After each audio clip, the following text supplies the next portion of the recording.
Yep. Archon of Cruelty is really messed up and like almost as good as Gristlebrand when it sticks. Like honestly, better if your opponent's trying to pressure your life total.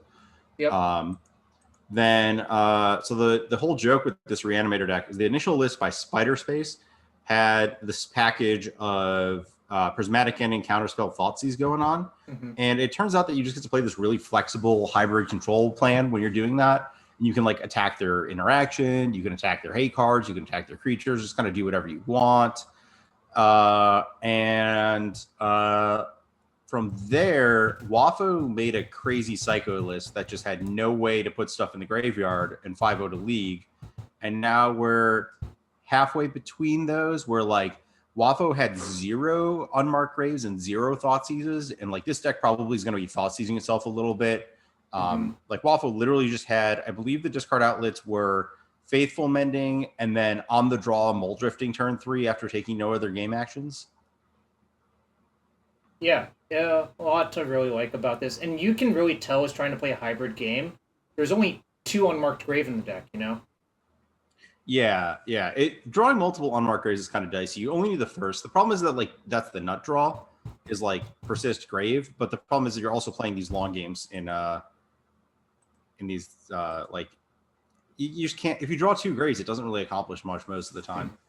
Yep. Kid, yep. Going well. Staying safe here. It's On the draw Mulldrifter's discard sounds very Wafo. That sure does. That's like the most Wafo possible. Should I draw first versus Wafo? Yeah, well, so it's often said that if someone wants to draw first, there must be a reason, so you should consider drawing first versus them. Or the other consideration is they're wrong, right? Yeah, they can be wrong. I do want to highlight one awesome sideboard card that this specific list had that I don't think I saw anywhere else. Wafo still had Supreme Verdict just because, Wafo and Asymbrius. But Damn is so much better. I agree. My gosh. Because the joke is, if you don't need a Wrath, you can just cast Dreadbore on their creature. If you need a Wrath, then you can cast Wrath. It's also like there's some efficiency stuff that you get to pull off. And Frozen Phoenix, I don't think a 3rd grave would be terrible. I don't know what the right number is. I think it's fine. Like I know 4 felt good, but like a little bit much. I kind of just want to see what happens with 2. Yeah, Damn does not get... it does get censored by MTGO chat. You'll be casting a lot of stars. I don't know why that's so funny. I think it's just funny because their software censors one of their cards, right? Yeah, I'm trying to remember. There was like some really ridiculous one where like a vaguely offensive word appeared in the middle of a card name.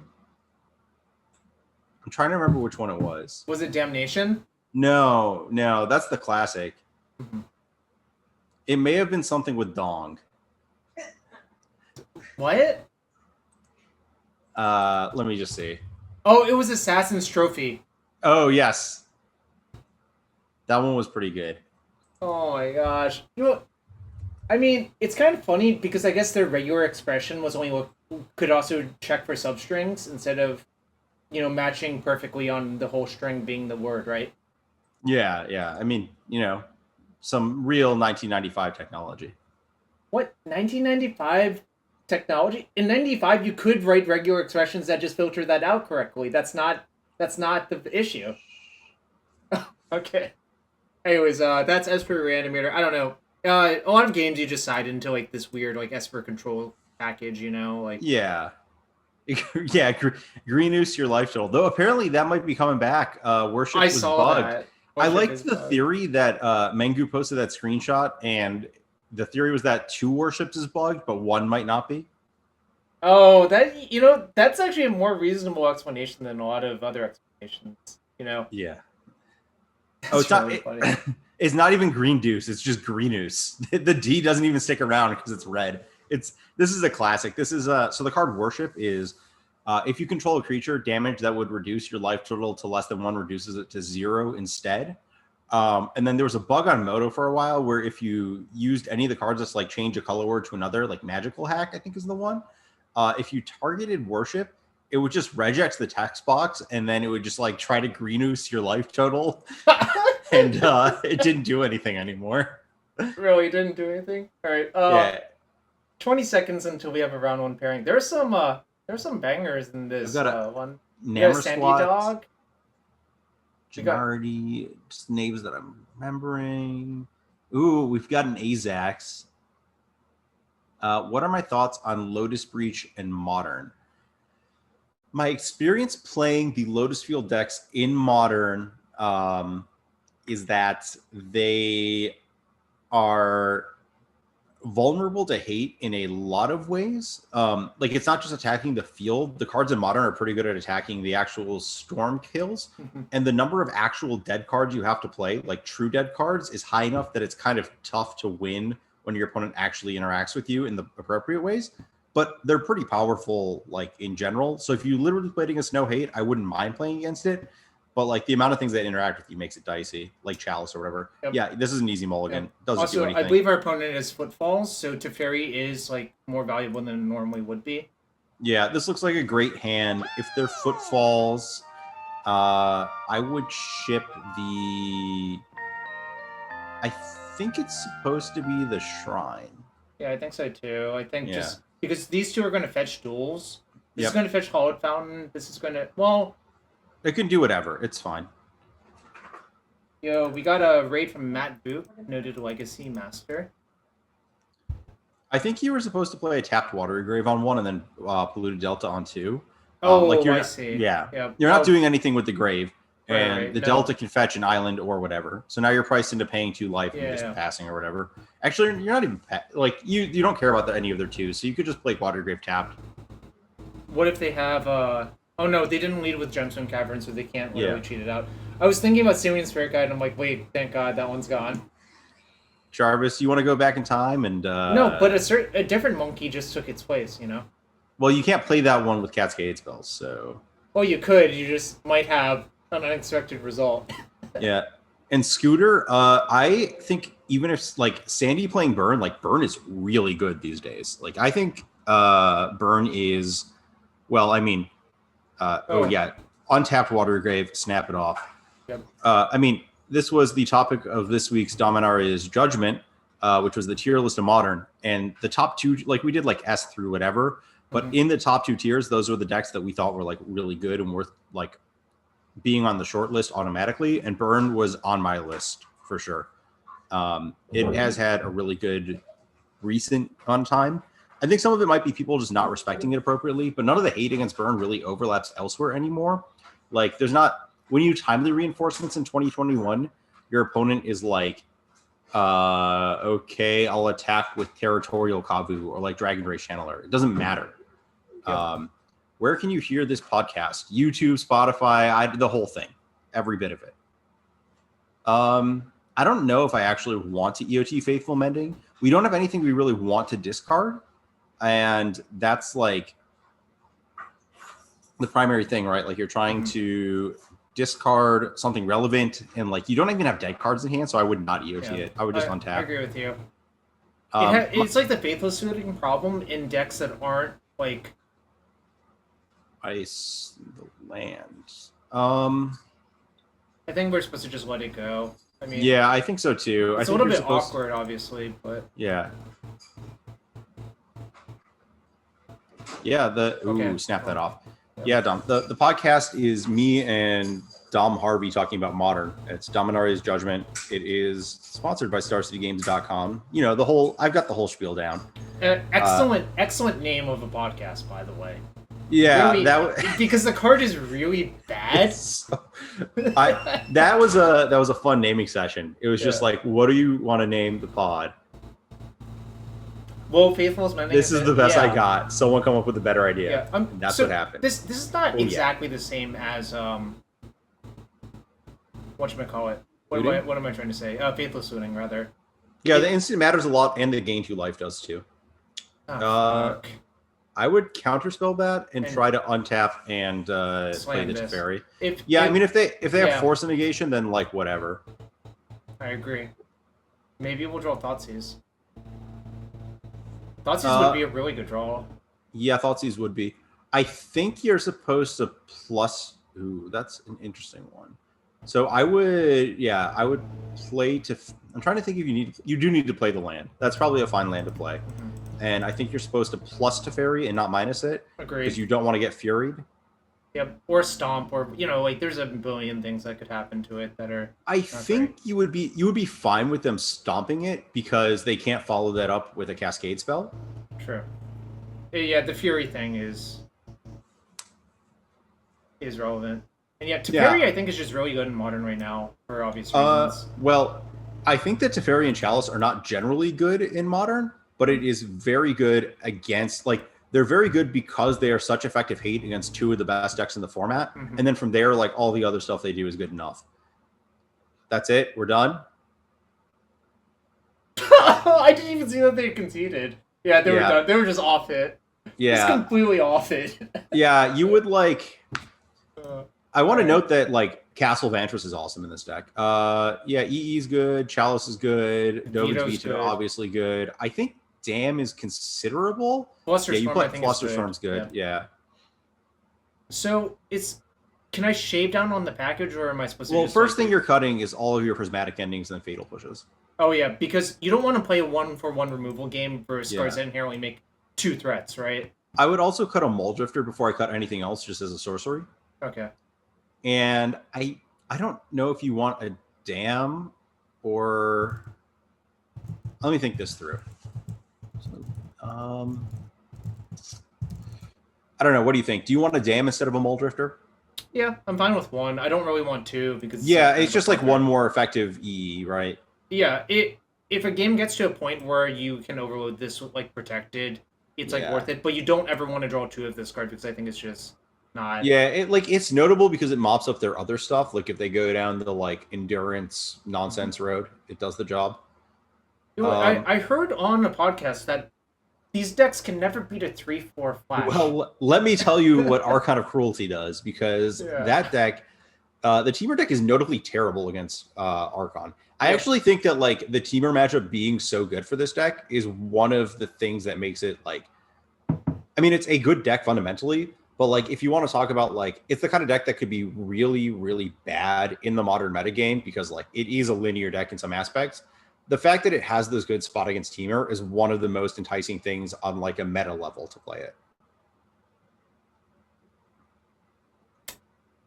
All right, so on the draw, there are 23 lands, so it's like 40%. There's 24 lands. But one's in my hand. Oh, yeah. Sure. I thought we were, I mean, it's. You're like 64%, I think, approximately. Yeah. I, like, this is in my range, but I don't know if it, like, we might do better with them all. I don't know. What do you think? Well, the other problem is, like, these are not great. And this is like I think the double counterspell is like literally exactly what you want against with Chalice, right? Because you're pressuring their actual like generic other outs. They also mulligan. The fact that they mulligan makes me inclined to keep. Okay. Because they're less likely to have a hand that has the extra resources to take care of whatever else is going on. I would note that you should think about Blood Moon, and then also, I mean, that doesn't mean you fetch an island. You should just like consider it in the medium term. Yep. And then also, you probably don't want to cast the Chalice until the like approximate last point. You get like a small amount of value against them having a force negation, like maybe not having a blue card, but I don't think it's super relevant. And more relevant is having the counterspell up, like to prevent a foundation breaker. We didn't cast the looting last game. No, we didn't cast Faithful. We literally just cast counterspell into Teferi, right? Yep.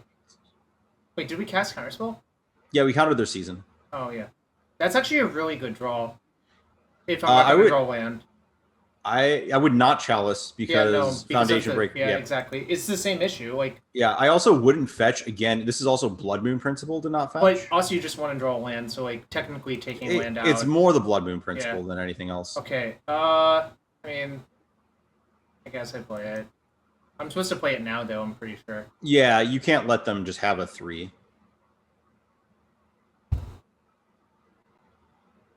It is awkward to take out all the endings because you don't have an out to a resolve Blood Moon in that aspect. But here, if you just like fetch an island, I don't think it's the end of the world. So if they petty theft, am I supposed to? Oh, well, this I don't care about. Okay. I was just say if they petty theft, I think I actually am supposed to fluster, right?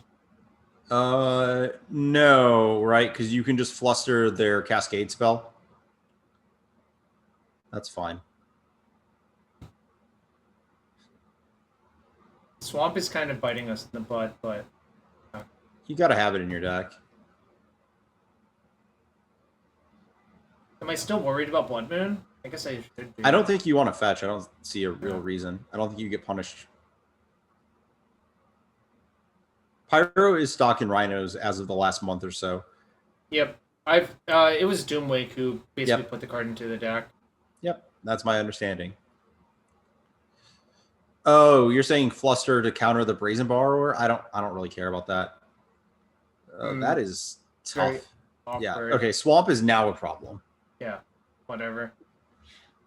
I mean, this does not kill us that fast if they have no follow-up, but they have a follow-up. It kills you reasonably fast against what you have, but I guess Faithful Mending's enough of a buffer that it's not the worst. We're going to need to draw a blue or a white source, essentially. I think you might want to fetch EOT Hollowed Fountain here just to buffer your life total. Yep. So that, like, whatever fetch you get, you just have, like, perfect mana. Shit. We're dying fast. All right.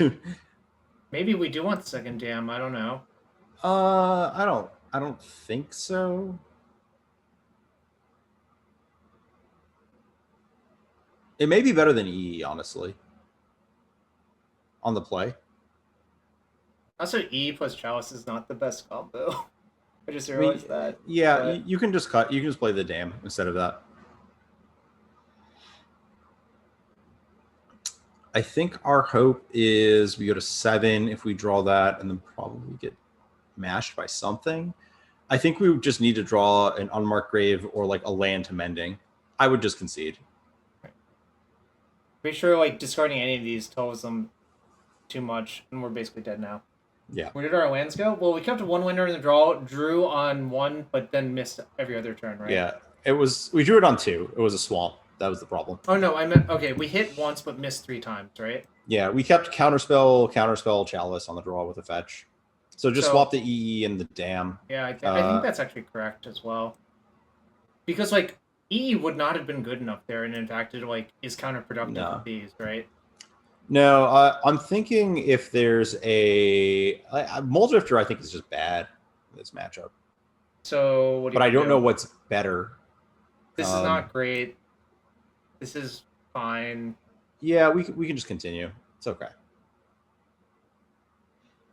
Maybe you wanted the EE over a Mulldrifter, but I think that might be too much. Yeah, the problem is we only have 2 unmarked graves in our deck, so you kind of need like enough velocity at some point to do the thing. Yeah, enough of a buffer to do stuff. Yeah, because if you just take out all of your card draw effects, you'll run the risk of just flooding out and losing, right? Yep. Yeah, I'm here. All right. So I guess I played this on 1 because this is literally the last land. So, Kigalis, we're not boarding an EE because we have a lot of cards that are very effective against the Cascade plan, but EE is another card that is like very specifically effective against the Cascade plan. Not really a combo alongside the Chalices that we have, but like beyond that, the real issue is that we're playing Darkslick on 1. The real issue with EE is that we are like prone to like what happened that last game where we had a Chalice, but they just had Pyromancer and like Bone Crusher, and we need our deck to be a little more flexible on that front. I would just snap on Mark Grave for an Archon here. Yep. I'm getting Plains, I think, right? Or I'm playing Plains, right? Let me think this through. You should play the yes. Let me think this through. I'm trying to think if it depends on what you draw, right? Right. So basically the thing is that they can ice something. So that is. So now if I play Plains, they can ice that, but miss a gate covers everything, right? Yeah, that would be where I'm at. Yeah. In fact, I would rather them ice that because if they ice either of these, I can. Yeah, you if still I draw a counter spell, the miss a gate unlocks everything. Yep. Second Chalice also gets shut off by Chalice. Very true. True. Oh. Okay. I accept. I guess that's fine. Like, our plan B is to just evoke this and then Unburial Rites it. You know, a good old cube, right? Yeah, I mean, our plan B is just to, like, hang out because they threw away 2 cards. What did they exile, by the way? Fire Ice. That's fine. I think this is fine as well, right? Yeah, yeah. It doesn't matter. Just play the gate and pass. That's actually really good for us because we were going to try to Mulldrifter with Fluster up next turn. You can cast with the Sorotami with Fluster up? I don't see an Arcane or Spirit on that, Jarvis. Or Council isn't either. No, it's actually. not. It's actual Divination. Soratamis are not spirits. I wonder if we're supposed to wait a turn. I guess they'd have to have 3 Fire Ices. Yeah, I'm just evoking. Yeah, we should lead on the Swamp and leave up Darkslick Shores. I agree with that. That's what I was going to do. Yeah, Moonfolk, the folk of the moon.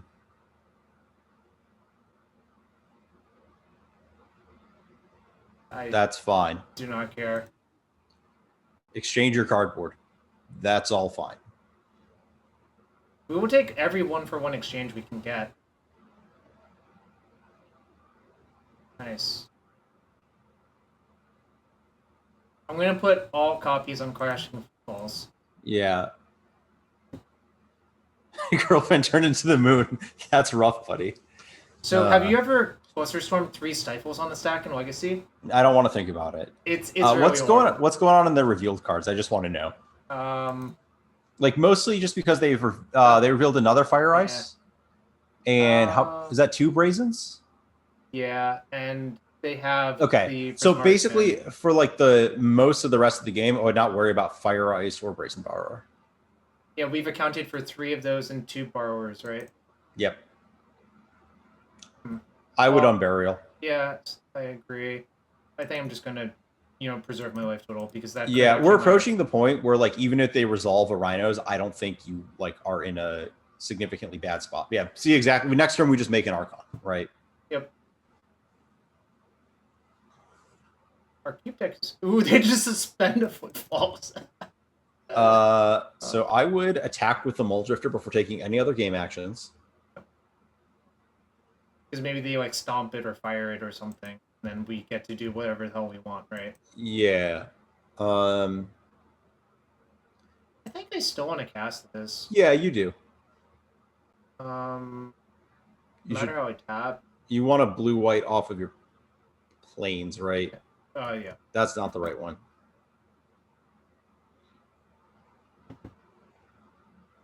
Okay, that's kind of nice, actually. I think I just discard this and, like, Godless Shrine. I would discard the fetch, actually. Oh. Or wait, no. You want to fetch an island just as, like, Psycho Blood Moon insurance. So, yeah, discarding Godless Shrine is fine. And I would, I think, actually just cast...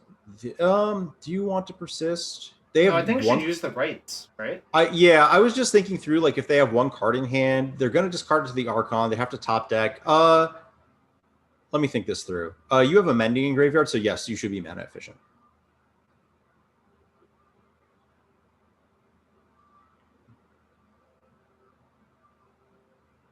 Well, our opponent's officially in the shitter, I think. Yeah, I would like to declare that the fact that they have no Brazen Borrowers left as a problem for them. Like that was minimal. They usually that deck only plays 2, right? Usually, I believe. Oh, their last card was a second Gemstone Caverns. Well, that's not really a cardboard. Okay. All right. Well, okay. Sufficient. All right. So I believe we finished. Well, we probably have finished very quickly. So there's plenty of time for nonsense afoot, which is what everyone's really here. Or we got to Sten. Jarvis clap Ari Beard. Ari Beard. Yes. Neither plays. I wasn't actually thinking about Dispute as Collins. That's a good point. I was just thinking more about like whether I wanted to use 2 mana now so that if I drew a counterspell off the Archon, we have protection against nonsense. Ooh, that's a Thassa's. I think this card like on MTG is like worthless, even though it's like a very influential card. That's what I'm looking at. I am looking it up for you. Actually, is there a bot for that? Yeah, there is. You can just type exclamation E price whatever card. E price? Yeah. Because that's electronic price. Oh, it's 1 ticket. That's fine. One Vortex, I literally won a Grand Prix with this card in my sideboard, and I cut it from my sideboard after that. Which is kind of funny, right? There was a reason at the time, right? The reason to play this card was... I don't remember anymore. I think the Delver decks at that point could not actually beat this card. Is my I mean, they couldn't beat recollection. Seismic, but it's probably easier to do that. This is a lot easier to cast than Seismic Assault. Yeah, Collins, you're right, because they had the dispute was on that. Yeah. Killed Death Rate. Yeah, I mean, Death Rate legal at that tournament? I don't Yes. think it was. Death Rate was legal because the reason I played that deck was I think you mushed anything that actually played Death Rate most of the time if you That's were fair. careful with your Grove of the Vernalows. Mhm. That is a lot of play points, sir. Oh, so on Monday, to kick off this whole trying to fundraise for thing, I opened 115 chests. Was it good? Did you get a full set? I did not, but I believe I was slightly above expectation, which is really hard to complain about, you know? That's true. I probably have a bunch of chests on my account. I want to look at the... What's the GoPod EV on chess? It's like 2.26 or something. I don't know. Like... Boo. They've been going down. Boo. Well, so as like a season goes on, before they change like collation, the EV tends to go down because more of the supply just gets injected, right? So it's just like a natural thing to happen. EV is actually 2.42, which is like significantly higher than the buy. Okay, never mind. Then I just have no idea what I'm talking about, which is, sometimes a problem. Yeah, open all three. No. Okay. All right. So how much time's left in the round, and then what do we want to do in that meantime?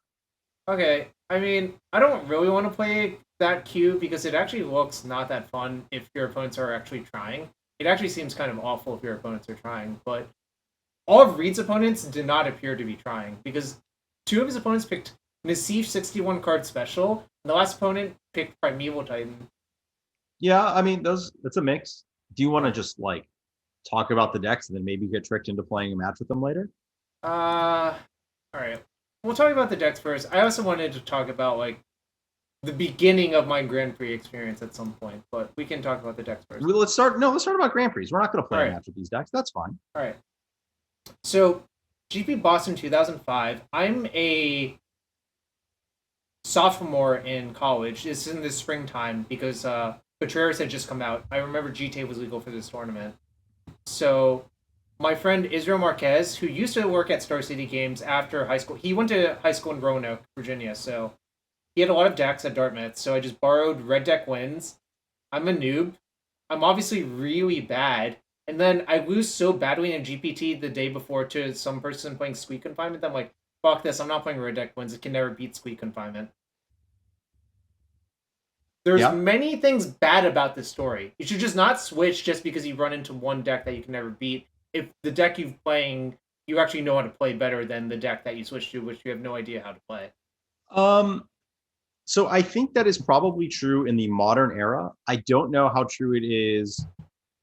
I think back in the day, there was a lot more equity to unfound decks, and it like switching decks based on nonsense that happened at the event hall was actually more relevant than it is today. Fair enough. Anyways, my deck was not very good, and so I obviously don't day two. You can see the record 2-2-1 because I think I remember this is Kenny Mayer from Virginia actually. I remember he was playing Teen Titans, but his deck could not beat Isochron Scepter plus Orange Chant. I would love people in the chat who don't know what Teen Titans is to guess what is going on with this deck. So I'm going to give you 30 seconds to think of like what you would think it does, and then I'm going to inform you of what it is. I know you remember this because I remember you top 8 at PTQ during this era, being a 16-year-old kid or however old you were. That was before this. This was during, that was before this, and then this was later. I was playing a lot of JSS in these days. Okay, so Teen Titans is a Grixis Goblin Welder Reanimator deck featuring Sundering Titan. I believe that is why it was called Teen Titans. Yes, that was why. Michael Pinninger, I believe, was responsible. An Ohio person? Yep, I believe it was the first time I saw it was in an Ohio PTQ results. Sounds right to me. So, I don't do great, and, we drive back, and I give my friend his Red Deck Wins deck back, and I'm like, I should have just played that deck.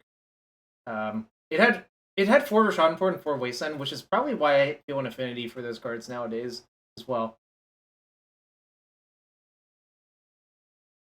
You appear to be muted. I assume there's a dog barking or some nonsense. No, I had some headphone nonsense going on. Oh. Yeah, the red decks in that era were really good. I don't fault you for playing them. So I should have. So my other friend, you remember Pumbles Mumbles, Benjamin Peoples Monday? Yep. He got really upset that season because I think he top baited like 6 BTUs in a row and could never win because in top bait he would always lose to like Mind's Desire or like Orm's Chant, one of the two. Oh, that was this season. Yep. It was this Oh, season. yeah. So the Mind's Desire deck was messed up, and you should have played that deck. Oh yeah.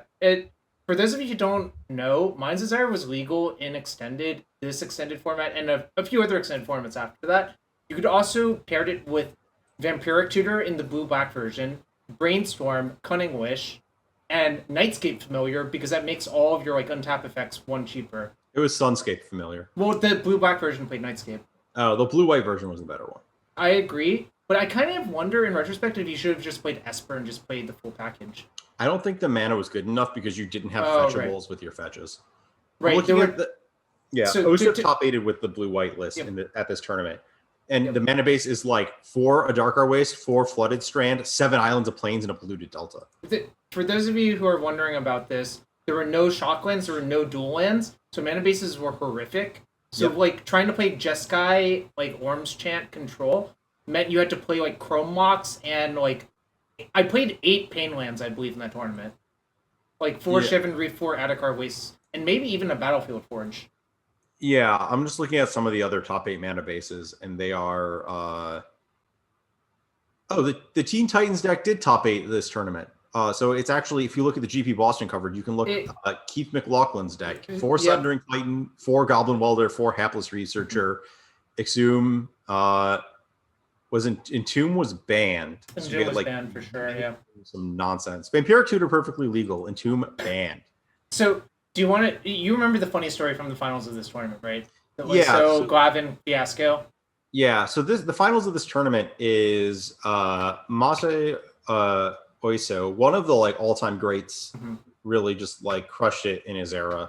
Like, if you wonder where like American Magic was from like the mid 2000s, it was partly at the poker tables, was also just like Japan winning every event. So Oiso's playing Alarin, which literally just looks like your legacy Alarin deck from today. Like, it's just the same stupid cards that are played today in Alarin. There's a few differences. The win con is much better nowadays in Alarin. Yeah, sure. Functionally, it's the same, and that's like kind of telling for... Probably Alarin was actually pretty good at that tournament, but it wasn't as good as Glavin's deck. Which I'll describe for people. It was a hybrid Cephalid Breakfast / Life deck. And for those of you who don't know what Life combo is, it basically revolves around Starlit Sanctum, Dur Spiritualist, and Nomads on Core. Yeah. So you just would target your Spiritualist over and over, and then sack this Starlit Sanctum, and you'd be at like 1 billion life. Yeah, little Spider-Ham. This is mostly just pre-modern. 2000. So the first set that is in modern came out in 2003, correct? And that was Mirrodin? I think technically the cutoff is 8th edition, but... yeah, you're right. Yeah. Actual Mirrodin released October 2003. So this event is like 2 blocks into Modern. So you've got Mirrodin and Kami blocks. And then that's it. And then everything else is like Saga and later. So it's basically just all a pre-Modern. So the Cephalid Life deck is in the finals. And the kill condition is that you are either gaining infinite life, which is good against most of the decks, or you're milling your deck with Cephalid Illusionist being targeted an arbitrary number of times. And then you can reanimate a Sutured Ghoul, which it's a power... Sutured Ghoul is like a weirdo from back in the day. Basically, you like, as it would come into play, you exile a bunch of creatures from your graveyard and it stitches them all together in power and toughness. Yeah. And you have like 1 Crows and Cloud Scraper, which is just like 13/13 no tax. And you just make a big and attack them because you have a card Dragon Breath, which is it comes back for free whenever a big creature comes into play under your control and gives it haste. Just like classic one-offs. There's also a card basically what ends up happening is Lucas goes off, and it's the kind of thing where it's like, yep, mill in the whole deck, mill in the whole deck, mill in the whole deck. And then he reanimates his Sutured Ghoul. And then he realizes that he forgot to Cabal Therapy himself, and the Dragon Breath is in his hand, and then he loses. I actually think the Sutured Ghoul was in his hand, and he forgot to Therapy himself, but he already announced... The rules were a little bit different back then. I'm pretty sure it was the Dragon's Breath. Okay. Like, if you didn't... Like, you haven't cast the spell in... Let me see. Okay. We're going to pull this up. It was really, really good. I mean, Yeah, decks kids in that these days form- are spoiled by Thassa's Oracle. Thassa's Oracle is really just like it's really easy to mill yourself and kill with Thassa's Oracle. It's like kind of No, trivial. you were right. Target for the reanimate. Yep. I think even in the coverage it says in his broken English, Oiso says he like sits up and is like target for reanimate, and Glavin just like face palms, if I recall correctly. Yep. Yeah, I don't even think the rules at the time worked that way, but it's like one of those things where if your opponent screws it up and they're like, I'm over, it's over. But I don't know. Right. It was a long time. We've been through a lot of rules. Yep. So that was my first GP. Kind of an eye-opening experience. I learned some lessons. You know, I should not play a deck that I frankly had no business playing that deck back then. Like I just wasn't good enough, or like my deck list wasn't really thought out very well. Like I lost with the Scepter Lock to Brian Kowal because he just vowed in Siege Gang Commander and killed me. So like this is basically like classic. Like, well, I had the lock, but it wasn't anywhere near good enough. You know. Yeah. The lock usually was, but I mean, Aether Vial is just a weird. Well, card. yeah, Aether Vial is a messed up magic card. That's the reality. Well, like it also had to be Siege Gang, right? Because nothing else can attack. Oh yeah. Anyways, GP Columbus 2007. I don't know if you remember this GP, but Legacy was in a fucked up place back then. Was this? This is Flash. Oh, 2000. Oh, this GP. Yes. Yeah. This Sunday Future Sight was legal, but Saturday it wasn't. So you know. Yeah. So this was the Flash Hulk combo, which I'm sure like it's banned in EDH. You probably know about it. You flash in a Protean Hulk, your opponent dies.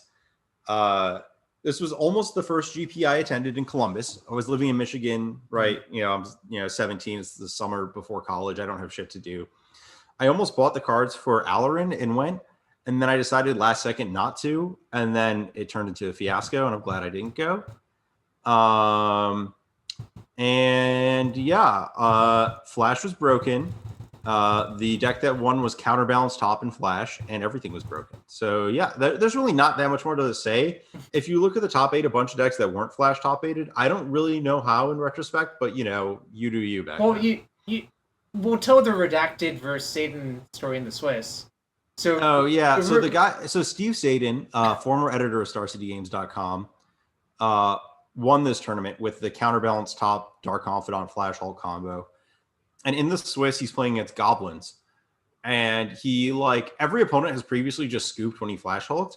And his opponent's just like, yeah, okay, Flash Hulk resolves. He's like, And so the combo in this deck, this is going to be another one of those scenarios where I say the cards. You're going to have to think about it for a second if you don't know it. The combo was Carrion Feeder, Kiki Jiki, Karmic Guide. So you would go Flash Hulk, get Carrion Feeder, Body Double copies of the Hulk. Or no, sorry, there's no Body Double. You get Karmic Guide. Karmic Guide would get back the Hulk. Mm-hmm. Karmic Guide is a 5 mana. It's in Modern now. It was in MH2. 5 mana, 2/2 flying, ETB, reanimate. So you'd get those two. Then you'd sack the new Hulk and get Kiki, and your opponent would die. So Steve has these 3 cards and is trying to noodle out how to do it. And he like taps Kiki, targeting the Karmic Guide. He's like, in response, sack the Karmic Guide. That doesn't work. He dies. He loses the match. Rematch of the final, same matchup. He has learned the combo. How do you sack the Hulk the first time? Flash. Flash is just a built-in sack. It was just like, all right. So all that aside, let's list who else was in this top 8. There was Bill Stark, notably playing Mono Black. Mono Black. I think Paul Reitzel also top 8 with Mono Black aggro. No, I don't believe Paul Reitzel. Paul Reitzel top 8'd the next one. He was the highest finishing player out of the Swiss of the next year's leg. It was GP Chicago 2009. Oh yeah, is the one that he top 8'd with black-white cards. Yep. Well, let me say who was in this top. Gadiel Sicer, rest in peace. And I quote Gadiel, I did not play test versus tournament. I just knew Flash Hulk was broken. I was going to play it.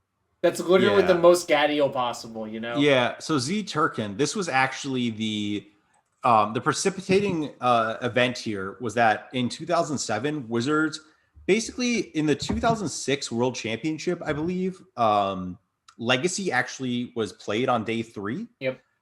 In the Swiss portion, and there was some fiasco involving like Time Vault. So One of the things about Time Vault, if you haven't played against Time Vault, Oh my god. I remember this. so right now it like does what it says on the alpha card, Yeah. where like you can skip turns to untap it. But like back in the day, they just like kept trying to irritate it so it didn't break, Well, but it was always broken. So at this point in time, it was Flame you could Fuse just on. like you could pay skip a turn to untap Time Vault. So if you had a card that just let you tap Time Vault for value, you could skip infinity turns and then like I'll link the one that Rich Shade discovered that killed, which came from Ravnica. yeah. So Flame Fusillade is a 3-red sorcery that says permanents you control gain tap, do 1 damage to any target this turn. So you just skip skip turns and just keep pinging them to death. It's yeah. just like, So in the wake of this, Wizards had a big re-examination of their policy of errata on cards, and they determined that every card should try to do what it does to the printed text, and like power level errata is done. Yep. Some other notable ones is that like a lot of the Urza Saga creatures that were like untapped lands with the CTBs were like errata to be cast from hand, and they undid that here. And so when they undid all this errata and returned Time Vault to being like turbo broken, they also undid Flash. And Flashes originally was like, it was like something like, it used to be like you reveal the creature, when it was power level errata, it was like reveal the creature from your hand. If you don't pay, it goes straight to your graveyard. Text on the card is just like put it into play, sack it if you don't pay. So you would just pay 2 mana and you'd sack your Protean Hulk, and that was it. That was a wrap. Anyways, all that aside, really broken tournament. I being still like kind of a fish by this point, I played Esper Fish at this tournament. And I don't know if you remember this deck. It had 4 Stifle, had 4 Dark Confidant, had Mother of Runes, and Meddling Mage. And my deck... Actually, there's someone I need to shout out in the top 8 of this GP. Is it Max Teats? No, it's not Max Teats. Max Teats is another worthy dimension person. It is actually Paul Nicolo. This is the person that drove me to and from FNMs for like most of high school until I had a driver's license. We grew up in about the same area. He was notably known as Fishy in the Michigan scene because he played a lot of fish decks in Eternal formats. Yep. He won a time walk at an RAW event that was like a big giant early 2000s vintage event, playing Stormscape Apprentice Fish. It's a blue for a 1/1 that sounds tapper. Quite bad. No, it was great. It tapped Darksteel. It was. I understand what it's for. It still sounds quite bad. Pitch to Force of Will. All right. Jarvis. Anyways, let me just. I don't remember this tournament very well. I think Zakiel was playing a deck he invented called Trinity Green. If you remember this, it just had a bunch of Plow Unders and Gaia's Cradles and Skyshard Poacher. Yeah, no, this is a port of an Urza Saga era standard deck that was ported through Extended too. It's like it used to be a Roplos deck, but I believe the Legacy one was you would describe it as like Green Stompy these days. I think there was a while where it was Centaur Stompy because it had Phantom Centaur. Anyways, shout out, we got a $10 donation towards the American Cancer Society fundraiser. I set a goal of 10K for this month. Obviously, if I don't get there, I'll be sad. But, it's more about trying your best, right? Yeah. It's you're adding up numbers, and what happens, happens. Yep. Anyways, I don't really remember much about this tournament, except I learned the lesson that trying to play a deck that targets the best deck but no other decks is also not very good because you have to get through a bunch of random bullshit first. Yeah, well, also, I don't even think you got through the random bullshit in this case against the best deck. They were just sort of, yeah. I think I lost to Flash round 4 because my opponent was just like, oh, you have a bunch of Stifles? Cabal Therapy for Stifle. Yeah, it was... Anyways, enough about Flash. Let's talk about some GP Philly Extended. This was... So this was 2008. So this was the season before. This is not the Elves season. This was the summer before the Elves PT. And this was the big thing in this format was Counterbalance Top. It was. And specifically, this was Patrick Chapin's triumphant return to Magic. And he was pioneering a bunch of decks that he continued to call Next Level Blue. And I believe he was 9-0 at this tournament with a variant of it involving Gandillion. He was. Okay, cool. This is my history. So what did you play at this event where you went 8-4? Well, I was I was actually 11-4. This is Count Spies. I had played a PTQ a few weeks ago and made top 4 with Chrome Mox goblins because Aether Vial was banned. You remember? Oh yeah, I forgot Ether Battle got banned, but yes, it Yeah. was worthy of ban at that point. Yeah, so I played Chrome Mox goblins because a bunch of people in Maryland really like the deck, including Brad Talby and Stephen King. So we kind of talked a bunch, and my friend Hans Muller, who actually beat me in top 4 of that PTQ with Enduring Ideal, told me I should just keep playing goblins because I was really good at the deck. That's fair. The Goblins was a fine deck. I think I played Mind's Desire at this point in time, like the Teps deck. Oh yeah. This was with Sacklands. Yep. So on MTGO, Lotus Boom was actually bugged because if you Mind's Desired into Lotus Boom, you couldn't cast it, even though you should be able to, if you remember that. Oh yeah, I do remember that. I'm not gonna lie, these opponents you had at these events are worth mentioning a few. I will point out, round 6 opponent. That is my grudge match for 2015. A long time later, Calcano drew Shizo plus GT both of the games I lost because the plan for Goblins versus GT was just to continue with Skirk Prospector, you know? Yeah. Which is actually not that difficult, but when you have Shizo involved and everything, you're fucked. You're just fucked, you know? Yeah. Nice defeat of the RAW squad there, round 6 and 7 of the next GP, but I guess that's probably going too far. Oh, well, we'll go over that one in a sec.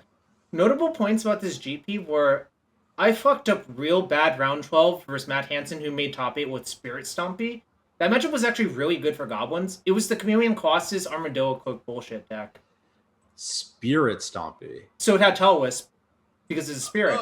Yeah, let me I have to look up the top 8 of this event because I remember Luis it Scott happening. Vargas, Luis Scott Vargas, Gerard Fabiano, Adam Yurchik, Ben Weinberg, Matt Hansen, and then I think there was one Storm player I can't remember the name of, and the other 2 are blanks. Let me pull up the names and see if I have anything. Oh no, this is GFABs wins this one. Yep. This is GFAB's with beat GFABs. Yurchik.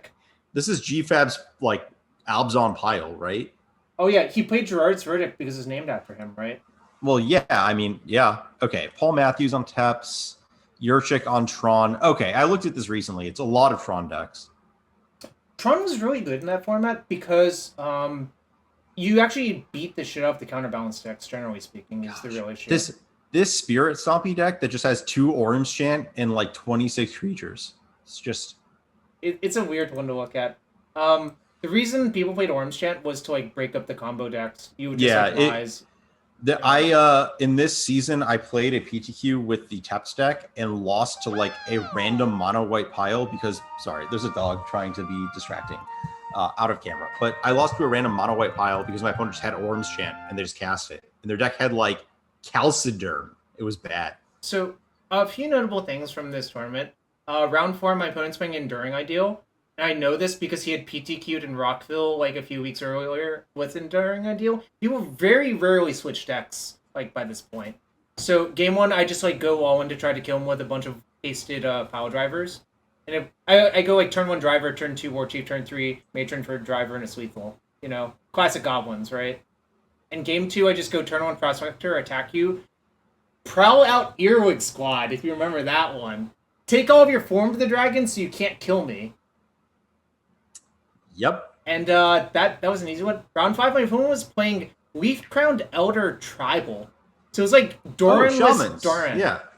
The bad kind. Yeah, it wasn't very good. Jump Home Incinerator. Plus, Brad told me for this tournament I should play 1 Goblin Sparksmith to just clean up all of the Doran decks. Wait, 1 Sparksmith or 1 Goblin Sharpshooter? Sparksmith. Okay. No, I already had 2 Sharpshooters, but I cut the second Sharpshooter for a Sparksmith for this tournament. Mm-hmm. The Sparksmith is really good versus Tarmogoyf and Doran, adjuncts. Round 6, the Shizo thing happens. Round 7, I beat Teps in 3 because, I don't know, it's like a pure race. Sometimes you, just kill them because they're a turn too slow. Yeah. Round 8, I deck Dredge in game 3 because it's, actually not very difficult to deck them if you understand what's going on. Yeah. I leave a Skirk Prospector in play. I, extirpate their Dark Blasts because I think that's a problem card. And then, if you just contain their bridges and shit, they can't really do anything to you, you know? Yeah. Yeah, They were a weirdly limited deck back then. Like their reanimation targets were not as broken. They were largely all in on like Flamekin Zealot, right? Yep. So if you took care of their bridges, they couldn't really do anything to you, and I understood that. I eventually get like a sharpshooter into play, so they really can't do anything to me, you know? Mm-hmm. Round 9 is a Goblin's Mirror. I don't remember what happens, except I remember that Goblin Pile Driver is stains in the mirror, so you just cut all of them all the time because it doesn't actually do anything. And I had a Goblin Pyromancer in my main deck, and when I casted it, I think my opponent had to pick it up and read it, and you know they're in a bad time then. One second. Let's see. That work? Oh, yeah. Oh, yeah. This is a really peculiar card because actually there are tricks with it. If your opponent, like, does things to try to, like, not get blown up out the thing at your end step, you can actually sack it in your second main and it won't even trigger. It has, like, a lot of weird effects to it. Yeah. You can also, like, just kill your opponent with it. Oh, funny enough, round 10, game 3, I'm playing against White Bootron, Zach Hall, because he adopted whatever. Game 3, he has a turn 3 Sphere Ball, and I just kill him with Goblin Pyromancer through it on that very next turn. Didn't he top 8 this event? No, he did not. He did not? Okay. No. He top 8 at Vancouver, which was like a week before, with Blue That's the one I'm thinking of. That's a classic one, too. Yeah. This was... Yeah, it's pretty easy to beat Sphere of Law as goblins twofold. A, I had Drowned's Crusade in my sideboard, which, you know, just changes the colors. Yep. B, I had Goblin Pyromancer because I knew, like, these decks sometimes do this, so you can just overload a lot of damage through the Sphere of Law. Zoro, you want to be on stream, buddy? Come on up, buddy. Oh, dog sighting? We got a dog sighting? I mean, he's home. He's just being a little weirdy puppy because he's like, I've got to do puppy activities, and I don't know. Mm-hmm. You know how they are. They do. Just get puppy brain. Round 11. Big dogger. Round 11, not very interesting. My opponent goes top counterbalance, and I proceed to play spells that can never be counterbalanced, as is tradition in that matchup.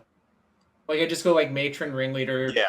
Notorious bad matchup of Aether Vials and 4-drops versus counterbalance. No, Aether Vial wasn't legal, remember? Oh, not Aether Vial, sorry. Yeah. No, but I think that was the matchup where I tended to, like, side out, like, one Chrome Mox because card quantity mattered so much. Yep. Matt Hansen, the thing I described was bad. Round 13, game 3, my opponent just goes like counterspell E-Plague, and I'm just like, well, we're done here. You didn't want to play through with that Draw News Crusade, buddy? I think my opponent was in such a position that I was going to die to like a Tarmogoyf before any of that happened, you know? That's fair. Round 14 was Teps, and then like I don't draw well, so like if you don't draw well over Teps, you can never win because they just kill you on like turn 4. Yeah, you know? I believe I won very easily with Teps against Goblins when I was playing in that era, but you know. And round 15, this is a name that a lot of people probably don't recognize. This was 1/3 of the John Finkel Team Limited team. Yep. There was other OMS, and then John Finkel. Game 3, we get into a position where I notice if I Ghost Quarter his Sacred Foundry, he can't cast red spells. Then he's playing Domain Zoo, so I just Ghost Quarter his thing, and he searches up Forest, and he just ends the game with like 5 red cards in hand and loses. Nice. So, you know, kind of a sick one. Right. Yeah. We got a couple minutes. We do. All right.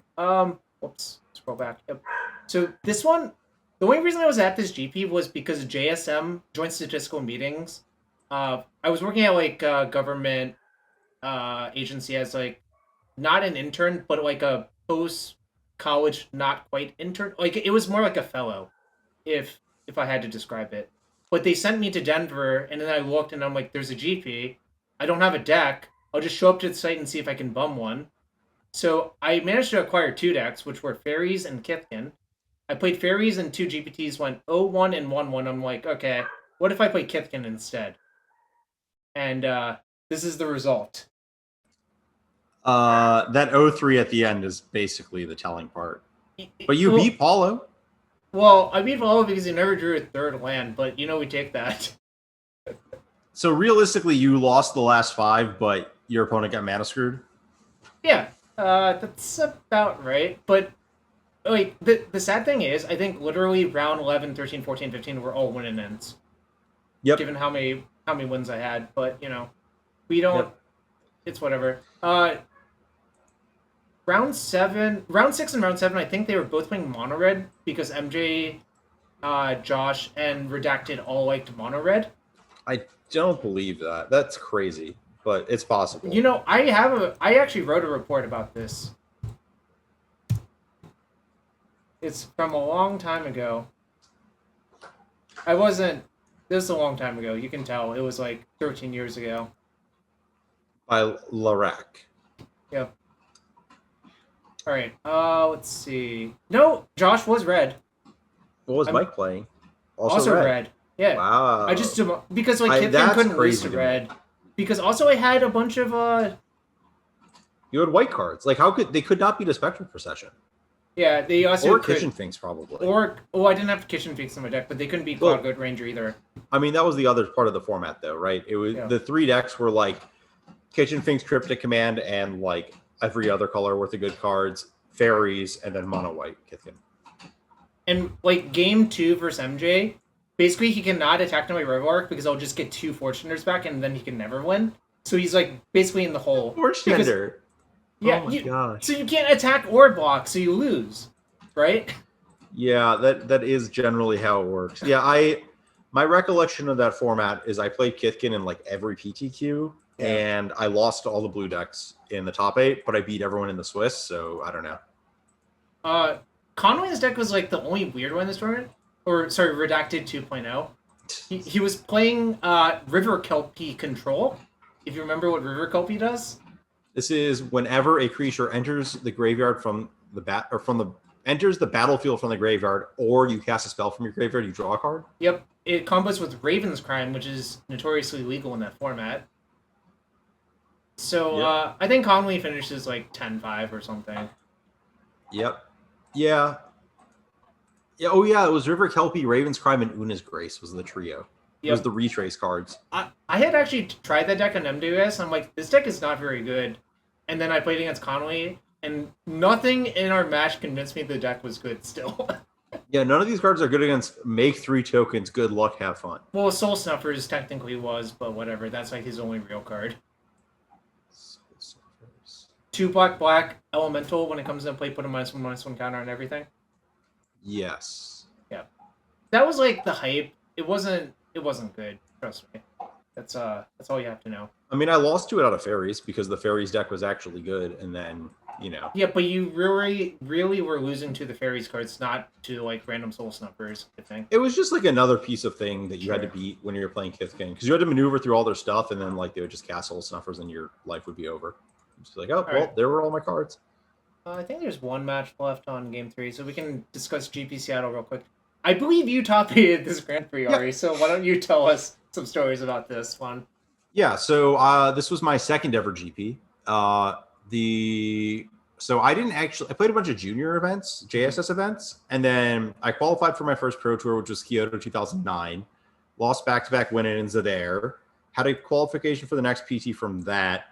And played there weren't a lot of GPs. I played like a legacy GP and threw it away, and I was like, whatever, I'm queued for another PT. That's great. And then I wasn't even going to go to this GP. This was right after Alara Reborn released, but I got convinced to help a friend test for regionals. There's like some wonky stuff with pro points, but the short version was I was already invited to nationals, but could technically play in regionals still. So I got convinced by a friend to test for it. We tested and ended up really liking this Patrick Chapin Bloodbraid Elf deck. 5-color pile with Bloodbraid Elf and Leech and Cruel Ultimatum, whatever. Was great. I got tricked into playing regionals, which I played. Like, I had to borrow an entire new deck because I loaned out all my stuff to my friend who was going to play it. Did so with all these new cards. Lost a single game in the entire event and was like, I'm booking a ticket to Seattle. I love this standard format. It's great. I book my ticket, fly to Seattle, loan out the 5-color cards to a friend again, and end up playing fairies. Almost switched back and decided it's too much work this time to build a second copy of it. Lose the first round of the tournament, and then win every other round up into the top 8, where I lose to Paulo. And then I flew home on a red eye, and then the reason I hadn't booked this tournament before was because I was filling in a prerequisite for college over the summer. Yeah. And I had a test on Monday that I believe I red-eyed back home, slept for a few hours, took the test at like 1 p.m., went home, packed all my stuff, and flew to Hawaii for the PT. Oh, that was the block PT too, right? Yeah, and that was the start of how I got in the Pro Tour, because I needed to chain together the Pro Tour and this top 8 to actually get there, and then that basically locked it up.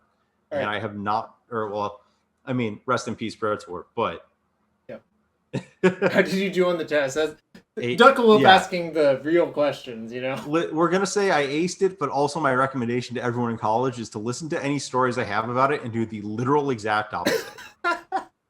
Anyways, we got another match coming up. We killed a lot of time that round, but there was a lot of downtime because we beat our opponent relatively quickly, you know?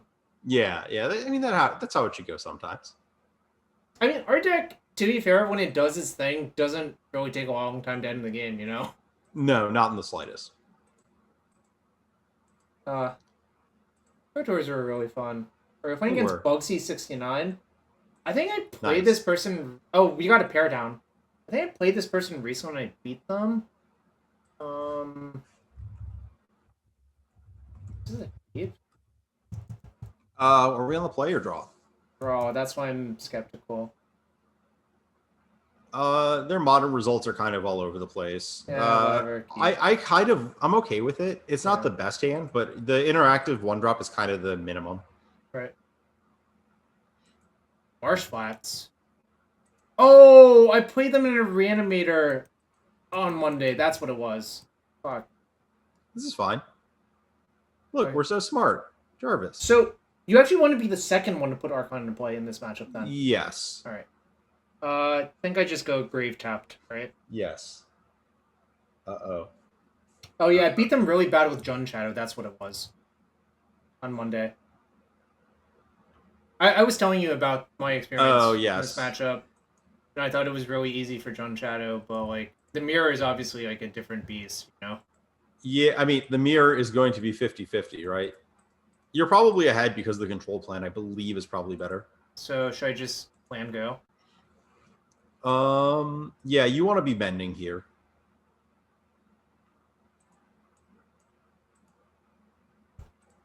This is not like Legacy Reanimator Mirror where like you want to be pushing on the gas, you know? Yeah, your thing does not inherently defeat their thing. Also, Teferi is really good in these mirrors. Like, okay, that they discarded Swamp and Unburial Rites. To be fair, this is actually a swamp instead of like a plain swamp or whatever the fuck. No. See, I respect that. Like, if you're gonna play some stupid alt art thingy that like, Pretty sure I'm supposed to do this, right? no, why would you do that? You like, if they take it, who cares? You just move on with your life. All right. You get to flash it back, right? They're gonna take your flashback spell that's already inherently card disadvantage. Whatever.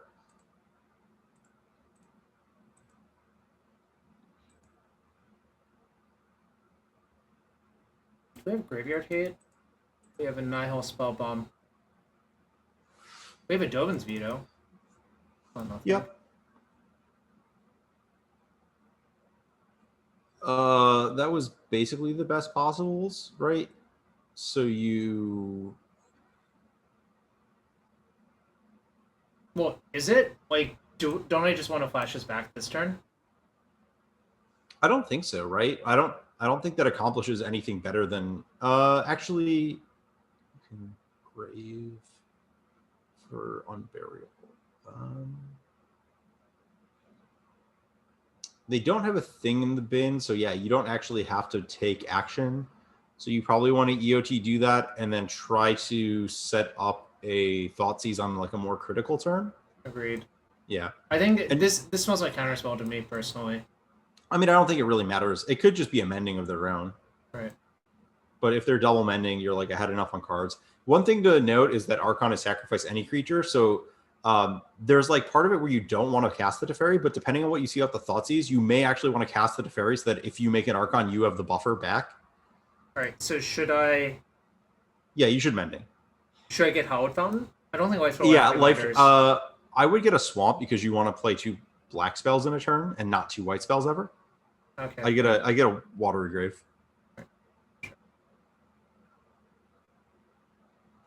And if they counter this, like, who the fuck cares, right?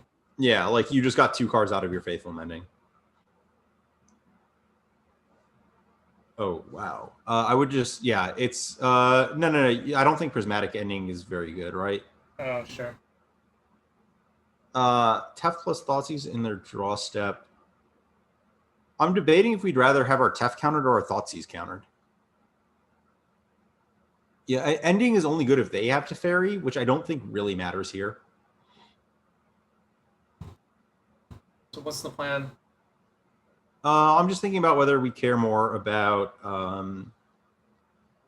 Thoughtseize being countered. So or I think I want to probably the thought. We probably Thoughtseize. No, I want to Thoughtseize Grave for Unburial Rites, right? Yeah. I mean, I would just fire Thoughtseize first and see what happens. True. In case if there's like something. Okay. Just take Counterspell. Thoughtseize other counterspell and Grave for Unburial Rites, right?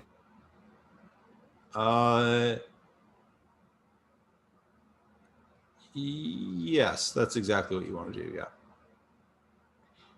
So I have to get Godless Shrine off of one of these lands, right? That's fine. I think there's a third watery, but Godless Shrine's fine. Just gonna balance it out just in case. I don't think it actually matters very much because we have Mysticate to fix almost everything, right? Yeah.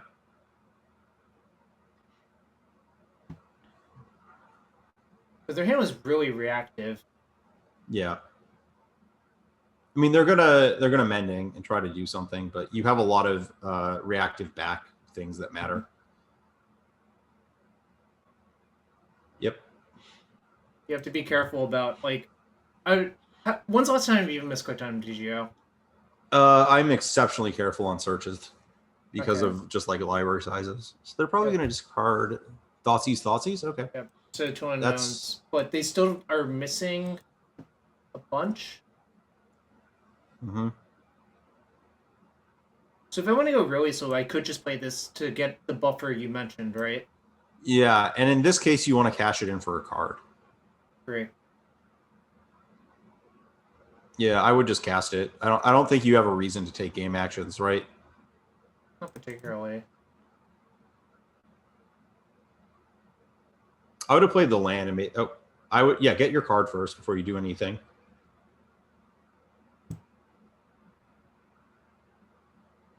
And I would just play the island and pass. Yeah, and the reason you cash it, like, you'd think you want to leave it on a bounce, but that's just not what's going to happen because anything they get back is going to kill the Tef. And you're setting up to EOT the Unburial. Great. Yeah, plussing in this deck with Teferi is like at its absolute best. I don't think I've ever seen a deck that plusses with Teferi better than this one. Yeah, you should play an untapped land here or potentially untapped land because there's a chance you want to like Unburial Rites the Archon and draw into a counterspell, I guess, or a Mending EOT. Right. So I should leave the Mysticate untapped is what you're actually saying. Yes. Mulldrifter. Wait, is this the person that top 8'd the challenge? No. Okay. So I think it actually probably is a literal mirror, Probably. but that's fine.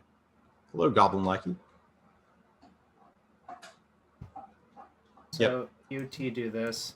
This Yeah, is some and- real nonsense, right? This happens a lot with this deck.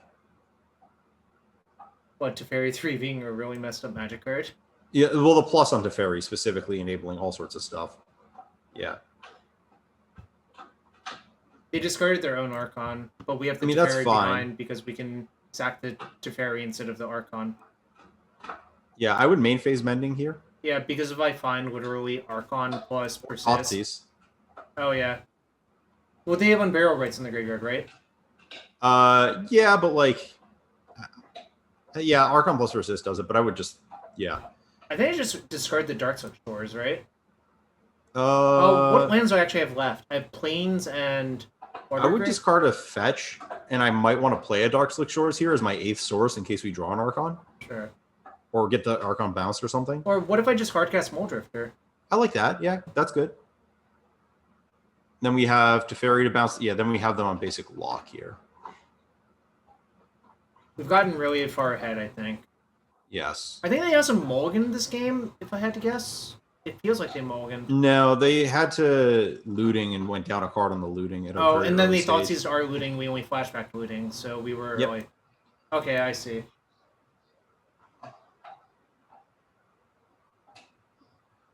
Oh, I see. So they're gonna bounce my thing, and then... 1, 2, 3... Oh, shit. What? We don't have... What? Oh, yeah, it's pretty typical. Alright, so I'm sacrificing Mulldrifter, I think. Are you sure about that? No? I could Like, sack this, play another Teferi, bounce that. 1, 2, 3, 4, 5... They have 7 lands. But you have the counterspell on the way back down, Oh, you get sure. to attack your Teferi. So you Sure. sack your Teferi easily. Yep. I'll discard... The land might be relevant, The actually. land, I don't think the land is super relevant here, but you can discard the prismatic ending, I guess. I feel like I should discard ending, but it's kind of close.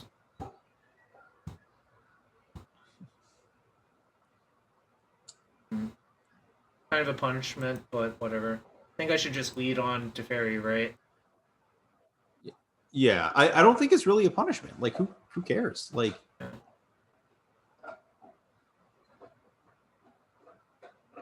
now you get to play your polluted delta and then attack through Teferi and pass, right?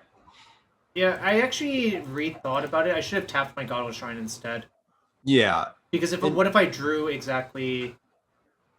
There's that probably plus some- the land. Yeah. Yeah, sure. They can take their actions with their cards. We could attack them. No, because you want counterspell for Teferi Archon. being off the battlefield is so relevant. Yeah, you actually have to remove it in this mirror, which is kind of funny, but... Sarah's Emissary, huh? Yeah. What do they persist? Yeah, that cannot be allowed.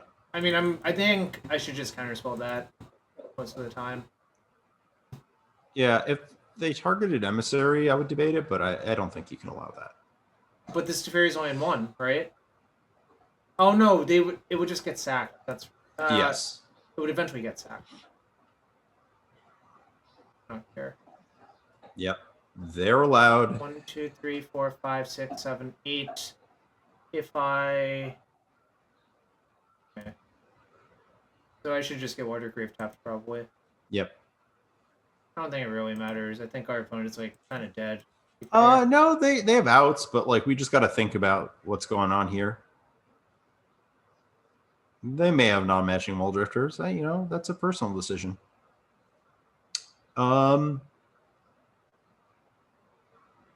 Yeah, we got the easy stuff out of the way.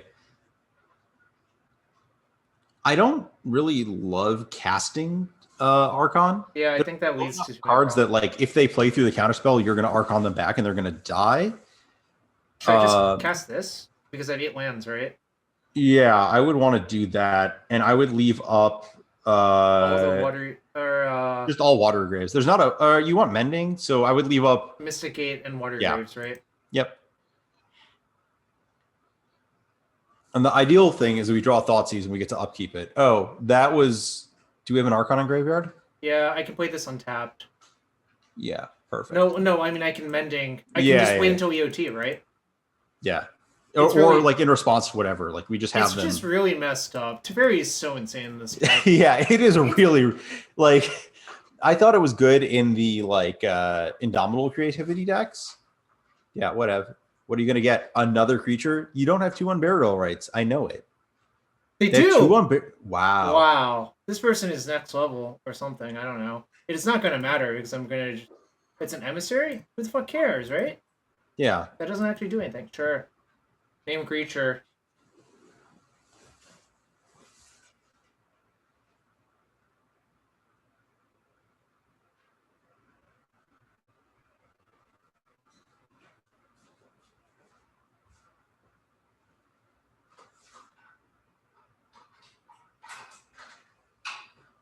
They're hell-bent, so I'm just doing this to style on them. We actually were supposed to respond to the fetch and make them discard a card with the fetch on the stack, maybe. Oh, sure. I mean, aren't they actually just dead? So it doesn't Yes. matter. Well, you know, you got a showboat on them. Well, I'm showboating by killing them. That's fine. Wait. That's bad. Oh, shit. I fucked it up. Uh-oh. Wait, how many Teferis are left in my deck? Multiples. Alright. I actually did fuck it up. Whoops. That doesn't work. Did you miss that too? Yeah, I thought Archon didn't target, but I forgot it did. Oh, we have a God. mending in bin. Yeah, we do. Flash it back. You gotta tap white.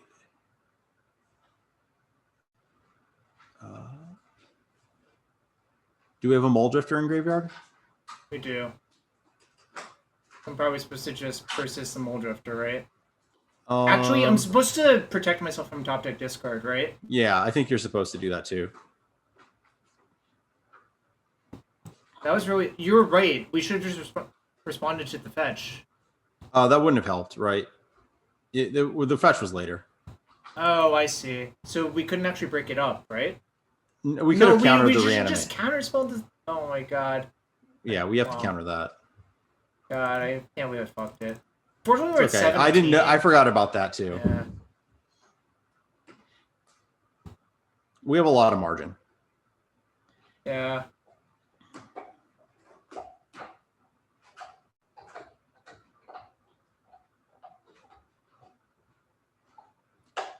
Yeah, No matter how I tap, it doesn't really matter.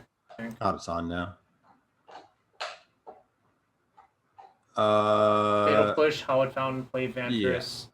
Yeah. And we have enough to reanimate and have Vantress up, yeah.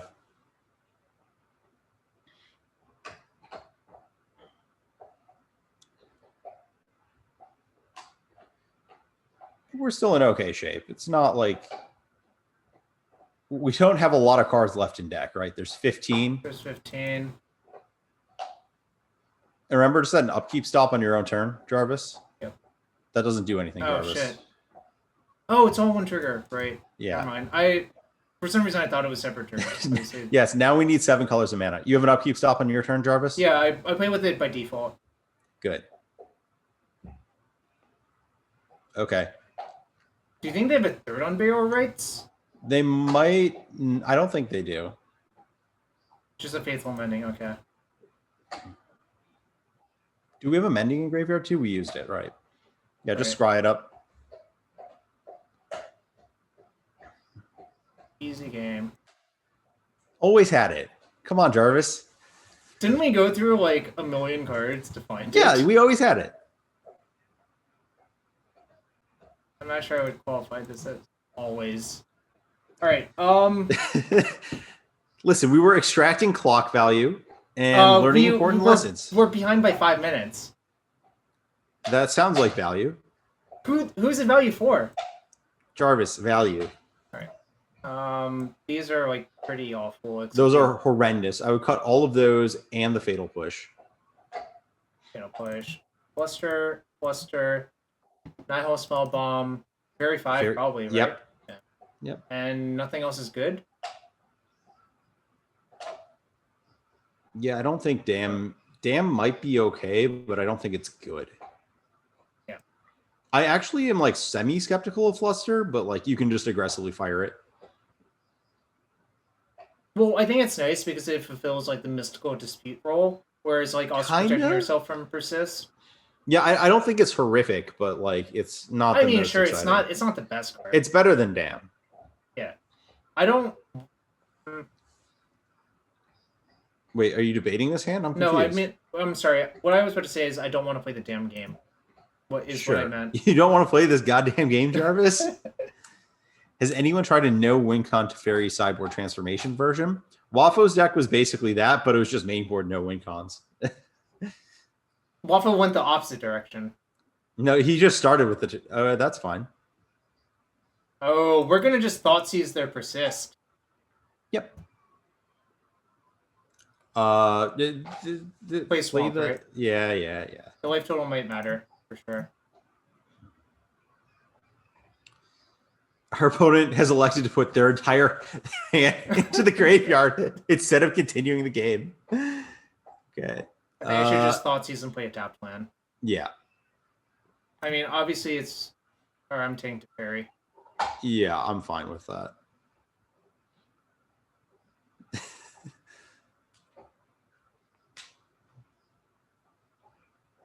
I'm kind of wary of this plan in a post-board game. Well, Yeah. even like in a pre-board game, it's kind of thin. I would just evoke Mulldrifter. Off planes?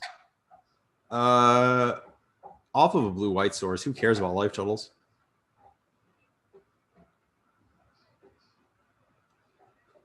Yeah, I mean, they didn't veto... I don't know why they didn't veto the Thoughtseize. I don't have a good answer. They couldn't, right?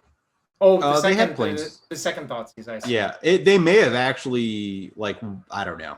I don't know, Jarvis. I don't have an answer. I also don't have an answer.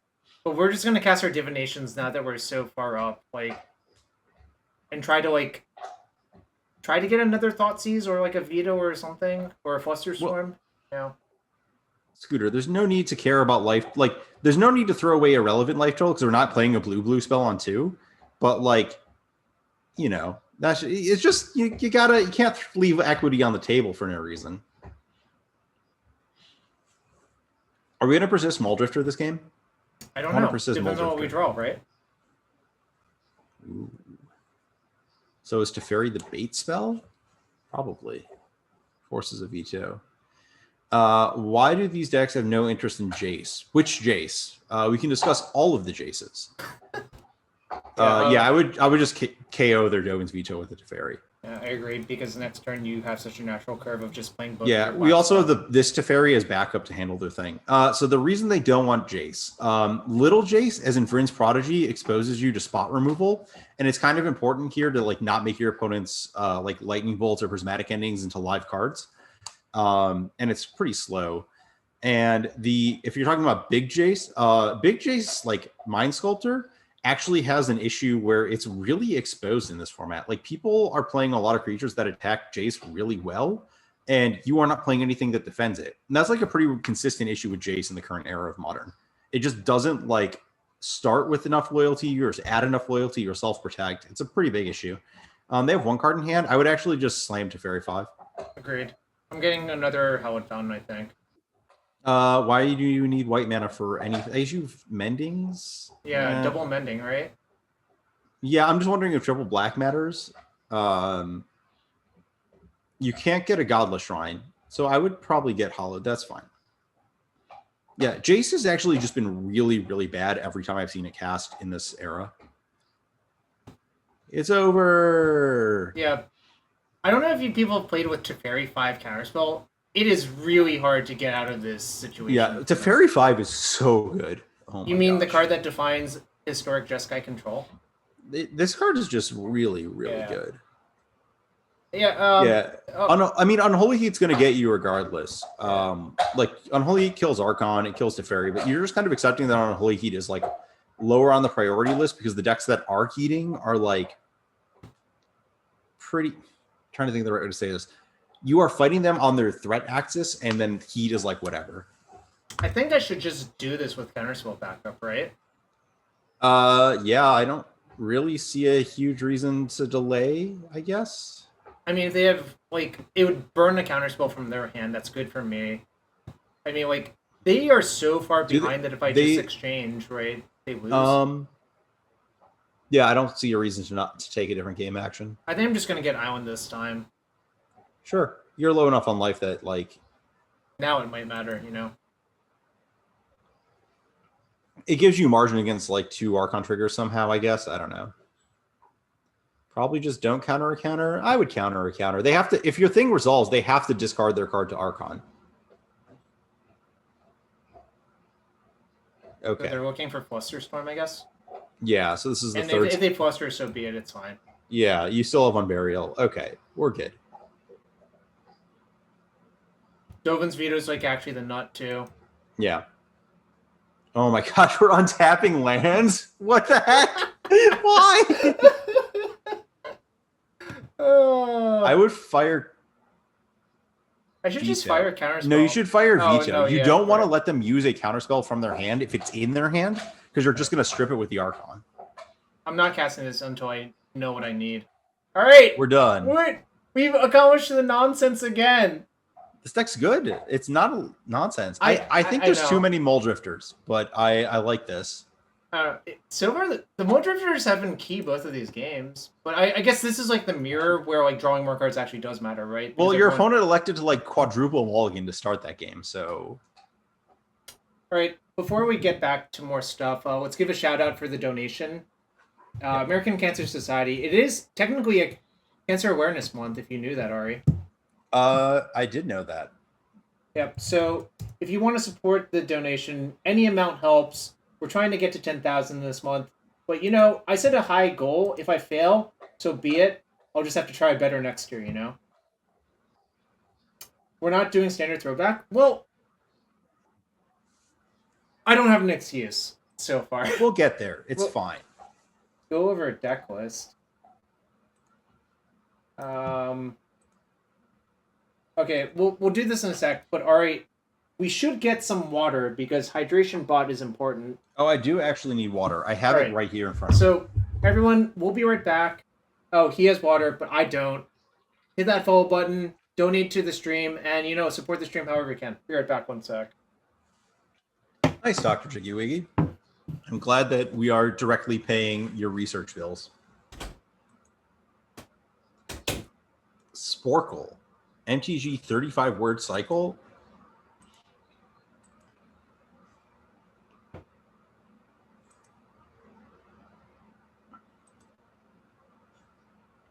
Oh, word cycle for Midnight Hunt. Oh, I see how this goes. It's the rotating thing. It's like before and after on Wheel of Fortune.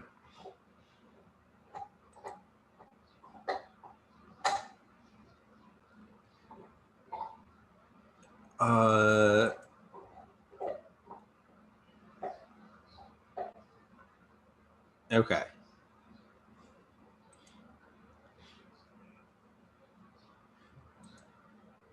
Oh, we are not finishing the GP history.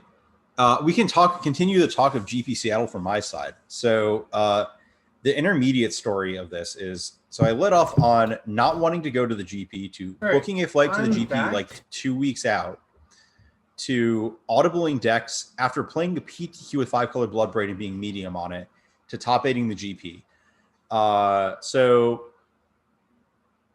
deck construction the night before, just built this Fairies deck, threw a Warhammer on the sideboard because Mize. Yep. Warhammer's great, by the way. I lose to 5-color in the first round because I make like some weirdo misplay, I think, involving timing a misbind click and walking into something. Mm-hmm. And let's see.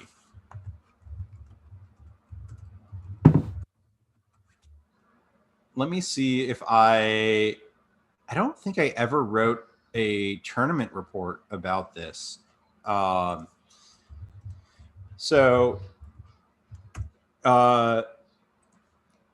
me see if I might not actually remember some of the matches, which is shocking. Like day one is kind of whatever. I did win a heck of a lot. A third league of blue-black fairies for YouTube. I can't. Modern Horizons 2 makes fairies too. You can't. The cards are just so out of this world. You cannot compete with. I don't want to play Bitter Blossom versus Ragavan. We'll just put it that way. Anyways, I'll tell a quick story from this tournament. Me being me. Okay, I'll let you. Ari, guess what deck I played in this tournament? Me being me. In Seattle? Yeah. You probably played Black-White Tokens. You're close. I played Black-Green Elves, which is essentially the same thing, except with probably worse cards, to be quite fair. Yeah. Yeah. I mean, they were the same deck. I don't really remember anything about this tournament. Like, I mean, it was the first time I flew west. I was really tired for most of this tournament, and my deck wasn't good, so... I do remember my round 12 opponent was playing literal Cascade Land Destruction, and when I went Palace on a Rose, he said I could never win. He literally said that. Do you remember who was your round 12 opponent? Josh Hakakian. Josh Hakakian? Okay, I played against the Cascade LD deck when Travis Wu played it. Yeah. And he made the big blunder of targeting Mutavault with Primal Command. I believe. Don't do that, because for those of you who don't know, you can just activate Mutavault and it counterspells that part of it. Yeah. I'm just thinking. I don't remember. I actually don't remember most of my wins on day one.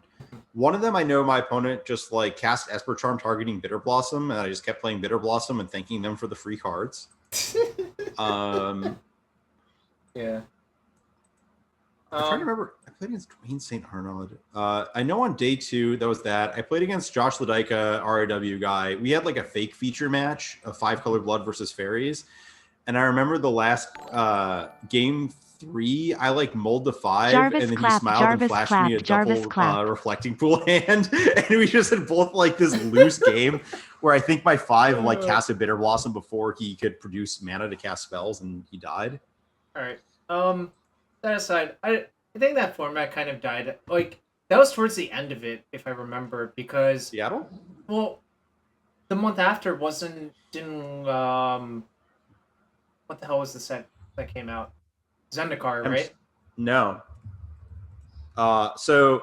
What actually happened is, it was the month after M10 released. Oh, and M10 yeah. brought Great Sable Stag. Yep. And we had that brief period of time where the only viable deck was Vivid Land, Stag, Volcanic Fallout. Good luck. Well, some of the smarter Fairies players, I think, just were like, what if we splash Lightning Bolt? What if we play Gargoyle Castle? It wasn't. None of them were good. Yeah. You should just play the. I switched to the Cruel Control deck. I also switched to the Cruel Control deck because I saw a list that played Baneslayer Angel and Negate. Like this. Yep. Oh, that was the Yurchik Nats list that was like extremely good, except a lot of people were like anti Baneslayer because they were like, it dies a Doomblade. I'm like, that's not actually what happens in this deck when you play with Baneslayer Angel. It never works out like that. Wasn't it a sideboard card that you sided in against people who didn't have Doomblade and then they died? I don't think so. Well, I mean, we can find it really easily, right? I'm pretty sure it was just in the main deck because it was good versus everyone except for the mirror. We can look it up. I don't recall if I had it. I don't think I did. Oh, maybe there were. Hold on.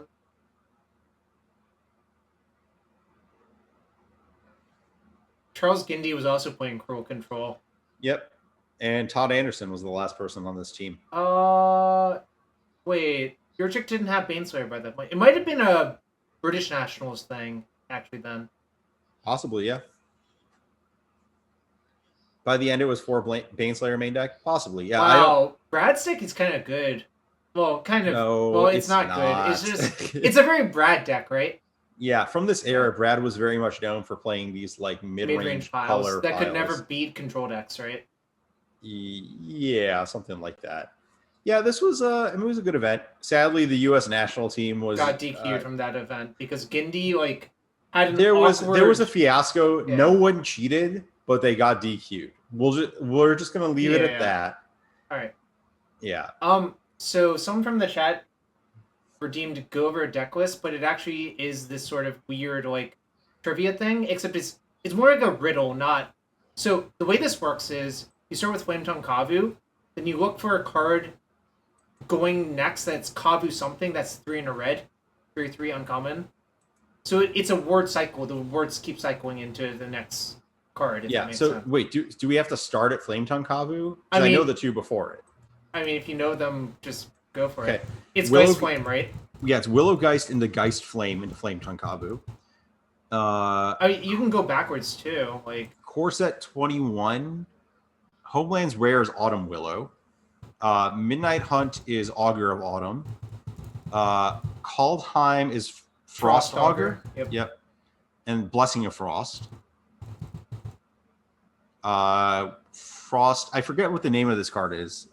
It's the Winterclave Blessing, something like that. No, this is Frost Blessing, maybe. No, that's Blessing of Frost.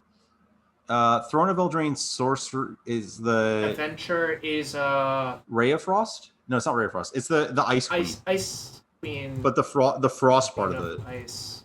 Rage of Queen of Ice just auto defaults to Rage of Winter. Thank you. And then it's Winter's Blessing. Winter's Blessing. Winter Thorn Blessing? Yes, that's it. Yeah. All right. Fate Reforged, uncommon. No, that's not Sarkhan's Rage. What's the card before it? Is a Time Bardic Dragon. So it's Dragon's Rage, right? Dragon Rage? It is Dragon Rage. Yes. 1 green. Serpapard. Oh, God, spelling this thing Prowling Serpopard. Prowling Serpapod. Pard. Serpapard? Because it's Serpopard. Oh, that ties into Partic Dragon, doesn't it? That's a 2RR43 is Summit Prowler. Oh, you're right. It has no other attacks. It's from cons. I know what it does. Dragon This Skull is Dragon Summit? Skull. Yeah. Yep. M11 rare is. It's a dragon of some Hoarding sort. Dragon. That sounds right to me. Midnight Hunt common. Organ Hoarder. Oh yeah, cards broke. 7th edition. It's Trained Org. 2Gs. It is. Midnight Hunt uncommon is Dual Craft Trainer.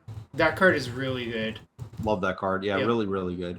Strixhaven, Mage Duel. common. Yep. Rav uncommon. Which Blue black Dusk is Mantle Demir Mage? Guildmail. Oh, Dusk Mantle Guild Mage? Dusk no, Mantle? it's not Duskmantle. It's GRN is the most recent one, right? Yeah, it's the one that surveils.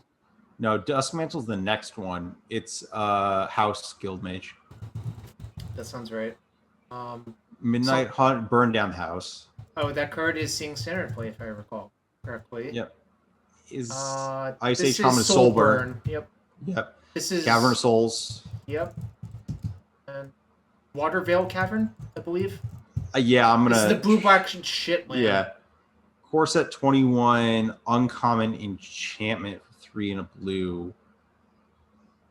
Fuck. That one might be hard. Onslaught. Common land.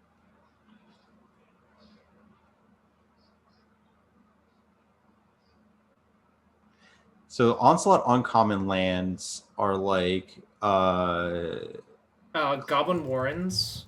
I don't think there's War and Water. There's a whole cycle of this is the Unholy problem. Grotto, or is that? No, that's a rare. Unholy Grotto is a rare. Starlit Sanctum, Sanctum of Water. Is that Starlit it? Sanctum, Sanctum of Water. Yeah, that sounds right. Or Sanctum of Watering. Water Veil. Sanctum of Water Veil. I played this format. I should know it. Yeah, that format was that the one where you could assemble all of the sanctums? It was, right? Yeah, Sanctum Shrine of Water? No, it's Sanctum.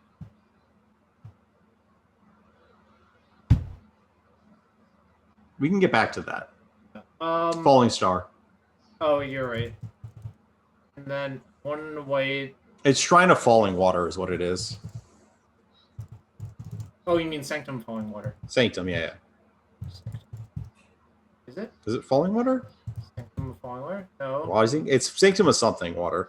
Mercadian asks rare.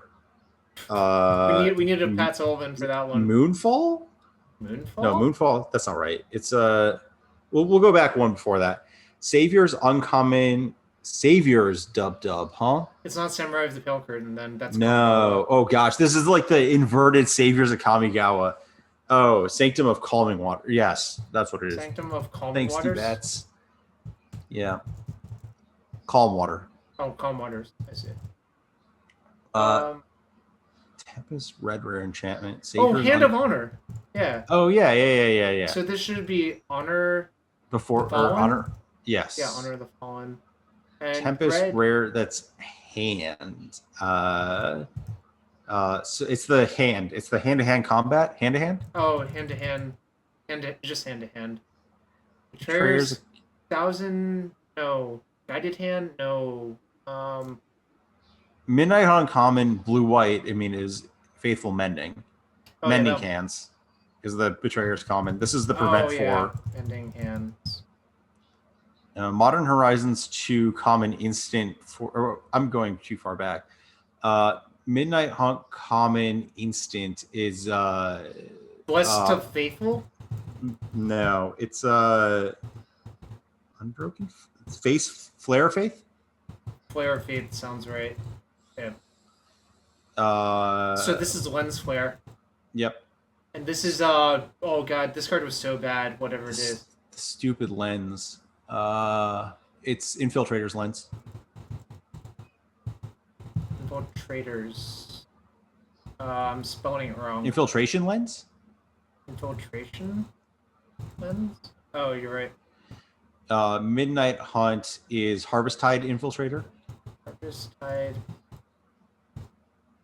Infiltrator. There's two T's, I guess. Yeah.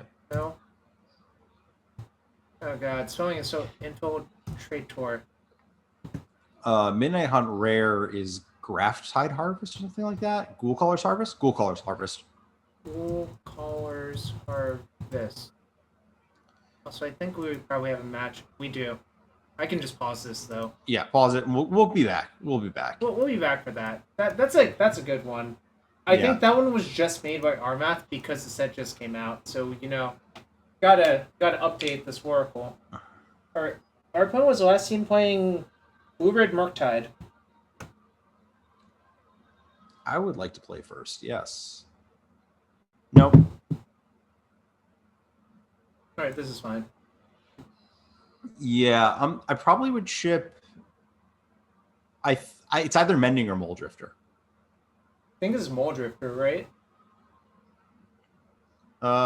It could be. I don't actually think Mending is great after a mulligan, right? Okay, I can buy that. Yeah. So Delta go, I guess.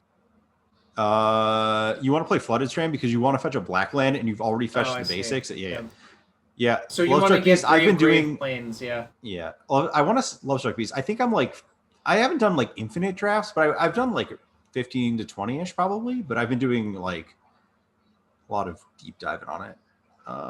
So we're gonna what land do we want to get? Do I actually want to get Hallowed Fountain? Yeah, I was thinking about that because we probably want to fire off Prismatic Ending on this, right? Yeah, exactly, and then play Delta and fetch their tap Watery Grave, right? Well, my question was we might want to get Watery Grave and then play the Plains, and then we can just like fetch an island that's painless later. I think that's better. Right? We'd have I'd rather have so if we get Grave that, then our blue is tied to a black. So our lands are either going to be Grave Island Plains or it's strictly better to get the Hallowed Fountain. Continue.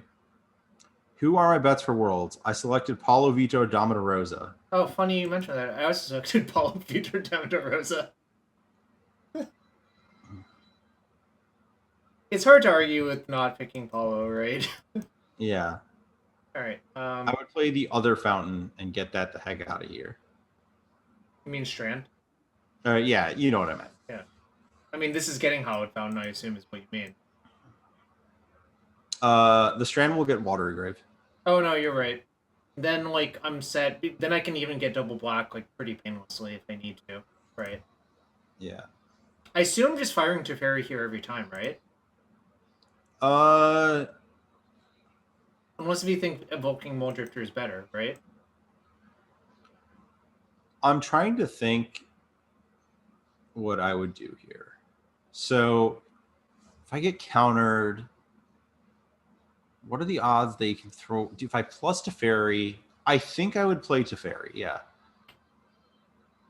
And I think I would plus it if they don't counter it. Yep.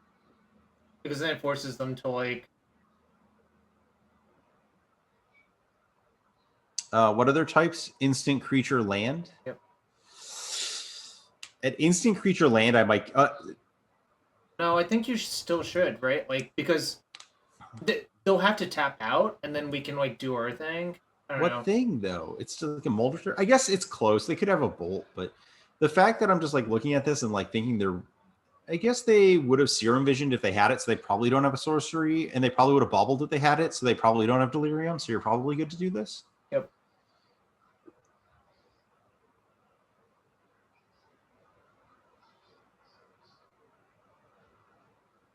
I mean, okay. Love it. They're we're in in good shape, real trouble, I think. Yeah. Here is probably where I'd cash in the card. Yeah, I'd have to think about it. Well, I mean, the problem is Unholy Heat kills our thing, right? Like, that's the actual problem if we don't do it. Yeah, I mean, it's Unholy Heat or Bolt, so I don't know. We'll see. I would evoke Mulldrifter before we do anything, right? Like, we're not going to get reactive. Well, what if I just hit Persist, right?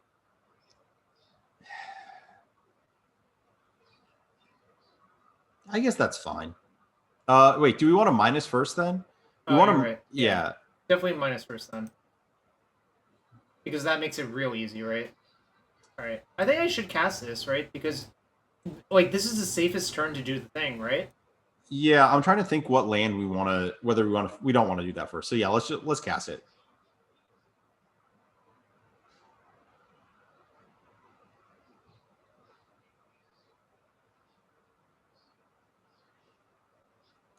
We don't win on the spot. No, The issue because they can is, Unholy Heat it. yeah, the Like- Archon is vulnerable. You're trying to like collect accumulated value. Like get it, you would just do it. And if they, okay, so we're just gonna get, yeah, it's a 6/6. We're gonna fetch Swamp Engrave for rights, right? Yeah, so it doesn't matter which mana I discard. Yeah. I guess we don't need to get a swamp, but I mean, does life total matter, you think? I mean, we could get an island. Is my point. I don't know if we need double black. Uh, I would probably get an island. okay. Yeah, it is a 6/6. Why do we need the grave Archons in the grave? So that we can find the Unburial Rites that reanimates the Archon. Unmarked Grave can get any non-legendary card, so Yep. like can actually entomb like a sorcery. Yeah. I mean, all these lists play one Unburial Rites pretty much because like Our last opponent had 2. This Teferi's probably eating a bolt or a heat. That's fine. We're probably starting to Mulldrift soon. I don't think. Yeah, I think now you're supposed to just like try to like cast a bunch of divinations and find the thing you need. So I don't want to run Unburial Rites into the. Oh, if they tap out though. They might. That probably means they have a, yeah. I'm fine like reanimating an Archon and just like taking the sweep on the advantages. If they have a pierce, they have a pierce, right? They have a counter spell. They're gonna get us regardless. That's kind of nice, actually. I would evoke Mulldrifter first, I think. I think I should leave up the fountain. Yeah.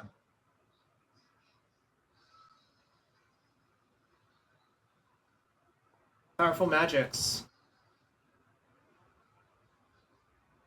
Yeah. And then you just, this is perfect. This is actually is perfect. I also think if they like counterspell this and we get hit by Ragvan, it's not that bad. Like It's annoying, but it's not that bad. Right. Our deck has like a lot of cards that are not particularly good to hit. They have a lot of good cards to hit too, to be fair. So. Oh yeah. Nice. Love to see it. Yeah, so the thing against these Unholy Heat lineups is as long as you're not under pressure, every time you trigger an Archon, they die. That like it is just so many raw resources that get exchanged there. Like even if they just like don't even sack a creature and heat it, they're in a spot where like they're down 2 cards, you're up a card, like it's just a fiasco. So do you want to just try to do this? Yeah, I don't see a reason to not make an Archon with a Persist this turn. Like, there's just so many resources that they're going to have to expend to handle this that it doesn't matter.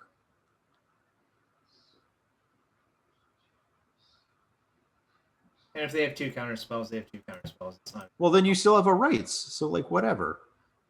And if they don't play anything, you just start Mulldriftering them again. Yeah, this is fine. Yeah. Yeah, I mean, our resources were constrained enough. So the problem with the Ephemerate Grief stuff is that you can't play, like, you could Mending, but like there's just a lot of pitch and you're like really all in. And one of the aspects of this list that's really good is the fact that it gets to play a long game. Like you get to continuance play through all this stuff where you're like, I'm going to like play this control game and trade cards and not care about anything. That's great. What do you make of them not dashing? I don't actually know. I would just cast the Mulldrifter, like as a 2/2, I think. Yep. We're under I guess we're under like a little pressure because they now could Murktide. If they want to counter it, I don't care. Whatever. Okay, yeah, this all makes sense. They're gonna, yeah. So they're gonna crack their Islet then, right? Mm-hmm. But like, it doesn't matter. There's now at this point, there's no card in your deck that's like a really good hit for them, right? I guess it could be a Mulldrifter, but like, this is probably okay. That's fine. I think they should attack first, because what if they actually do hit Mulldrifter? Yeah, they would want to cast it. Yeah. Yeah, Teferi would be annoying. That's true. Oh, so they exiled a Murktide. That's gonna be a big boy. It's fine. It's gonna be an 8.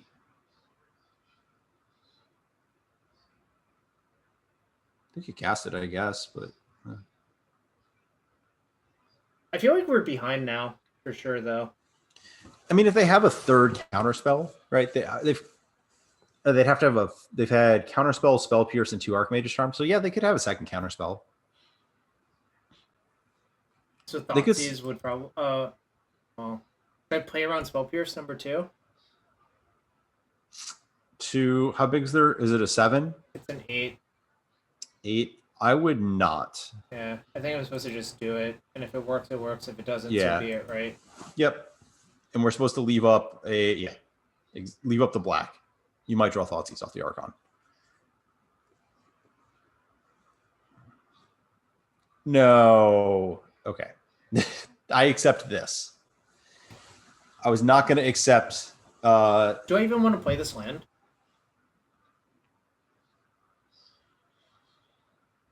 I'm just thinking about the mending, right? I think you do. Yeah, I think so, but it's kind of close. Yeah, so you could next turn you get the flashback mending, and if you like draw another mending, you can just spin your wheels even more and have a. I guess you don't have enough cards for that. Never mind. Yep. Yeah, the spot's pretty bad. I mean, yeah, I mean, so weird. Like, I thought we were fine, and then they like really got out of control, right? They're the super counterspell heavy version of that deck, which is probably a bad matchup if they like have all the flex spots for it.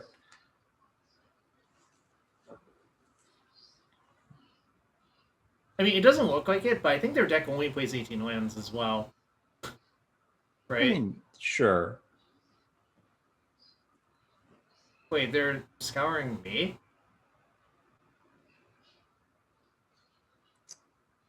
Why are they scouring me? I don't have an answer. They don't know their top card, right? All right. Hold up. Hold on. Yeah, you lead on that. Or wait, no, you don't lead on that, right? 4, 2. No, you do. Okay, never mind. Just cast it.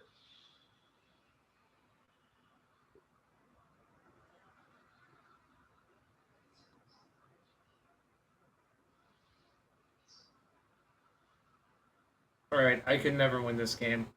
Yeah, it was actually 100% unwinnable. Sure, that's fine. I accept that loss. We were literally like, it was impossible to win, I think, right? They had 6 counter spells and 5 threats. Yeah, no, that was not happening. I don't think Veto's good. I was just clicking on it, but I think Buster Storm's good. Yeah, I think Chalice might be good. What, you want to Chalice on 1 then? Yeah. But are we taking out our Thoughtseizes then?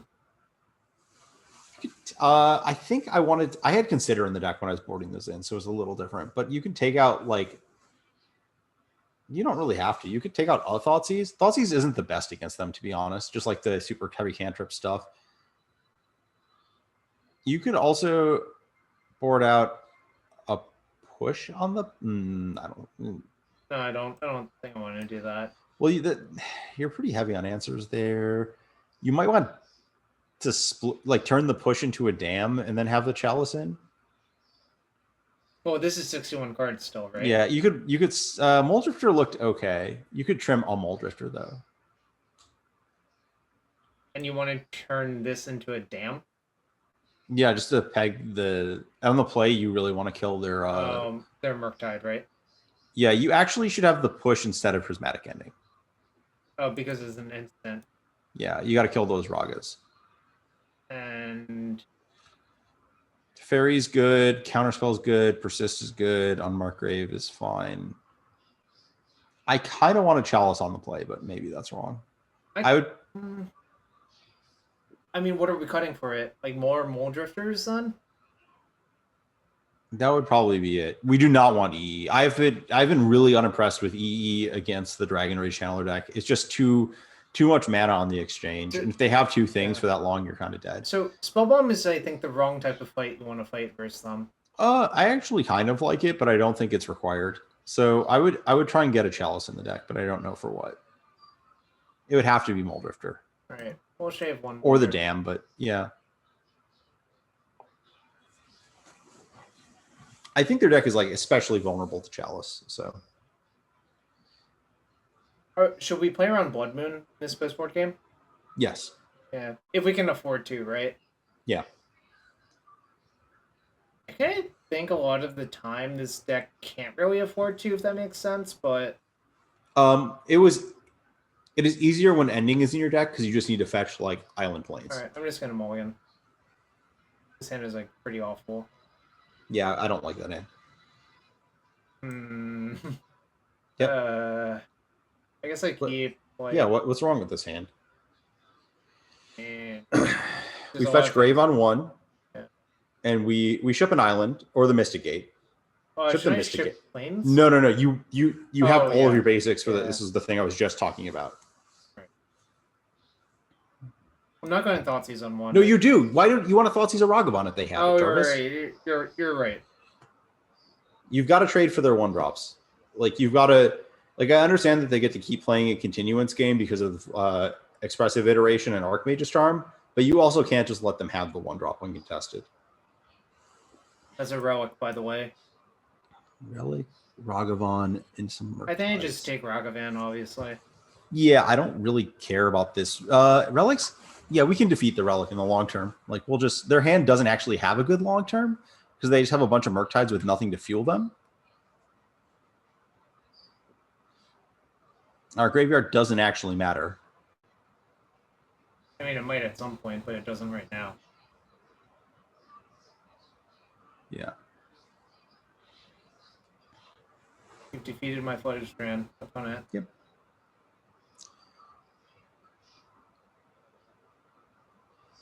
Relic actually works well with Murktide for what it's worth.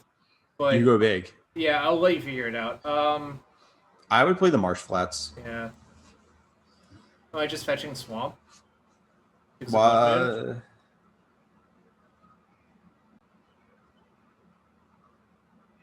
Thinking about it. If you're gonna fetch Swamp, I don't know if you want to do that. Yeah.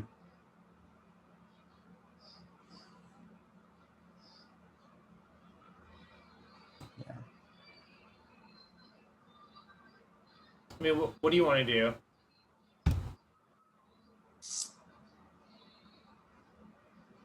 That's fine. Yeah, you can fetch Swamp. I just didn't know if you needed to fetch Swamp on EOT or whether you could take the draw.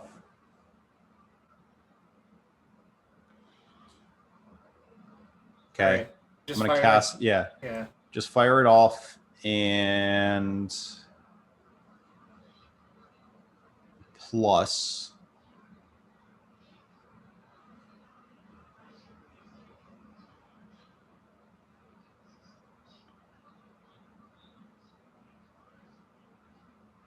That was weird. What do you think that means? I don't know. They're just trying to fake you out. I mean, but that's basically pointless because I don't know. People do all sorts of weird shit, I guess, is the reality. Mm-hmm. I wonder what happens in game one if we don't minus into that bolt on that one turn. Oh, if we play as if they have the bolt and not the heat, we probably mangle them. So maybe you're just supposed to assume Teferi's never going to die. Okay, I could actually believe that, to be fair. Because just thinking about it, I think that was actually a decision point we didn't talk about in retrospect. That actually can lead to a win, right? Yeah. We were low enough on resource. We didn't actually have anything going on at the time, though. Is my problem. Yeah, that's also my issue. But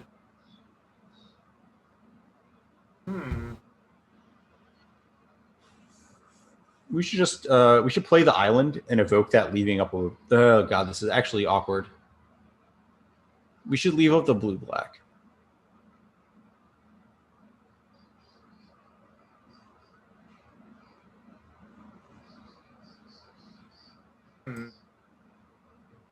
I think I just plus, right? They're at 3 types. Oh, okay, plussing. Yeah. The other reason I want to plus is because if they play Murktide, I just want to bounce it next turn. Yep. You know?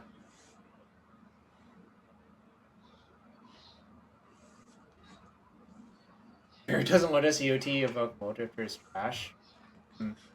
Confirmed. Confirmed that some of these things are true.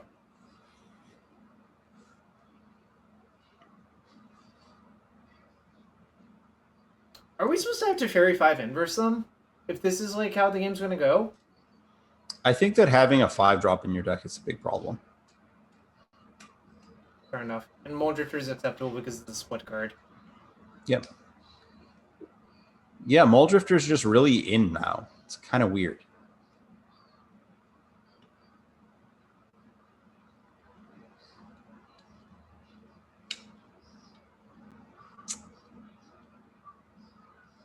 I think I should just bounce this, right? I think so too.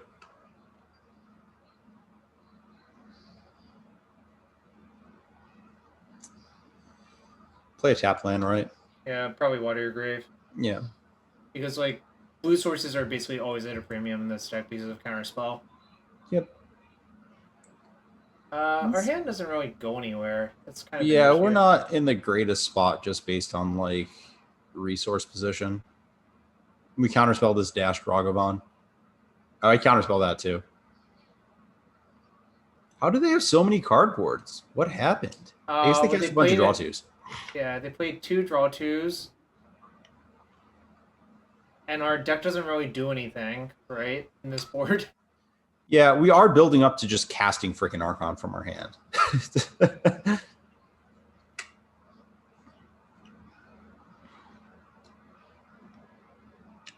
Why do they have a red footing?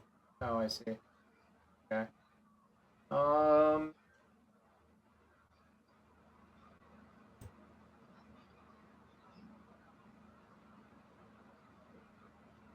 Was iteration originally 4 cards? Don't answer that question. Yeah, let's not ask questions we don't want to know the answers to. I really don't want to know the answer. I also do not want to. Ooh. So hardcast? Yep.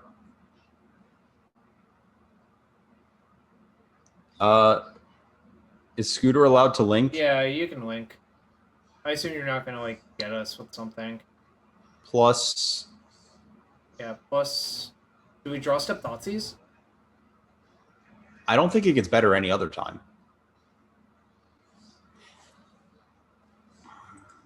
We have a merklurker.com. I was almost like no, he used the word YOLO. He was definitely telling the truth. Why is Engineered Explosives inverse us? They're afraid of Chalice. Oh, I guess that makes sense. I want to take Jason Mind Sculptor personally. How about you? It's between that and iteration, so I'm pretty sure it's supposed to be Jace.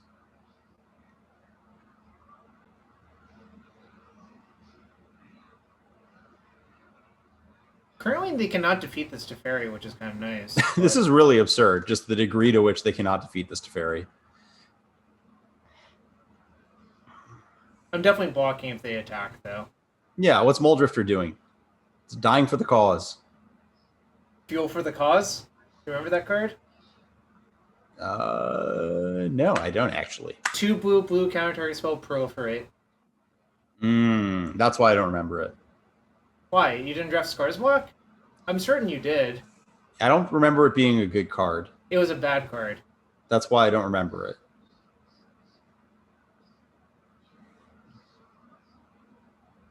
Do you think our opponent's ever going to cast Murktide Regent? Trade. We are like legitimately hoping to draw Archon to put it on the stack this game. I agree. Yeah, I mean our graveyard is We're very just- underlooked at. If they're gonna do this, I kind of want to side out a lot of these cards. To be fair, They probably just have 2 relics. I'm bouncing Murktide. Pretty sure. Yep. Their hand is literally 3 Murktides, Engineer Explosives, Thought Scour. Sure. Worth noting, if they do this, we can actually draw Unmarked Grave to actually sneak an Archon into play. Yeah, looting would also be great.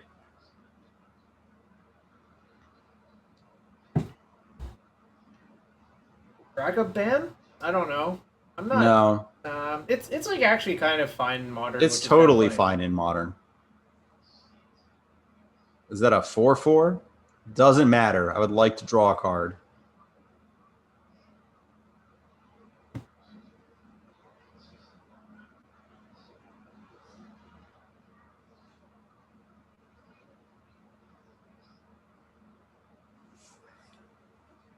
Is it crazy to just play another one out and plus it? I was gonna say you should do that. Yeah. It's not like the one on the hold up. Is the one on the battlefield doing anything? It's gonna give your stuff sorcery speed or value next turn. Or it's 5, 6. So they 1, 2, 3, 4, 5, 6.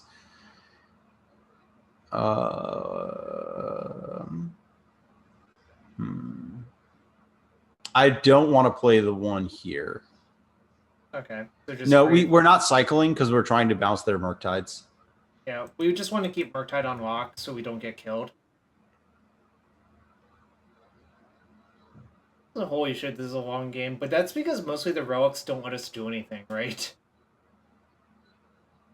Yeah. Oh, they still have Unholy Heat in deck. I guess it makes sense once they know we have No, that Teferi. card's good. It Yeah. kills Teferi and it kills Archon. Yeah, it just KOs. Alright. Well, kind of an issue. Channeler? Well, the fact that they just have 2 creatures that pressure the Teferi, right? Did we side any dams? Yeah. We have 1 dam. Oh my god, dam would be a good draw. I know. We'd have 2 loyalty doesn't matter though versus 1. I think it's more relevant to have the instant speed sorceries on the follow-up turn. I could be wrong though. I mean, we can still draw. I also like now Unmarked Grave doesn't work. They have 2 relics, right?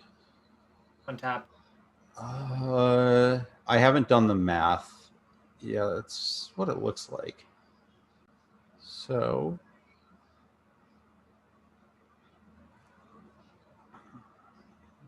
I mean, we're bouncing their Murktide, right?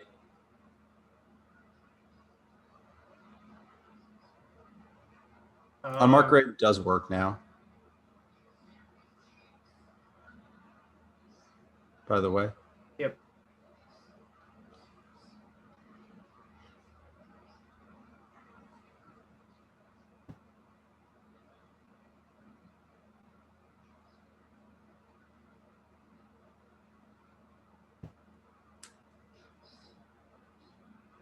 One, 2, 3, 4, 5, 6, 7, 8. Yep. So am I supposed to just play another Teferi and plus it? Why would you plus? You already have a Teferi plus active. You can Thoughtseize yourself and put an Archon on the battlefield here if you want.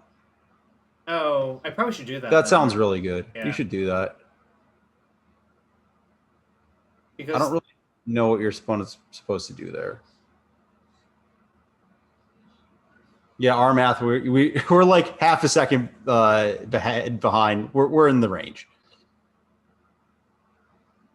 I'm gonna, in case I draw. No. You want to leave up white for mending. Oh, counterspell's more important. You're right. Yeah. We managed to reanimate something through 2 relics. I feel like our opponent did something incorrect along the way. Probably. Hooray! That they just didn't want to continue.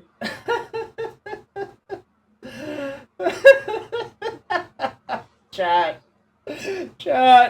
What was our draw? I wouldn't have done anything. That was funny. If the game's gonna go like that, I kind of want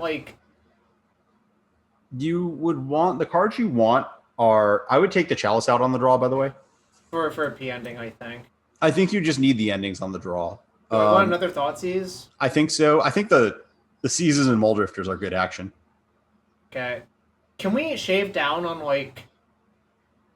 We could cut the Unburial and, like, an Unmarked Grave. Yeah, that's what I'm thinking. Because, We like... could just cut all the Unmarked Graves, honestly.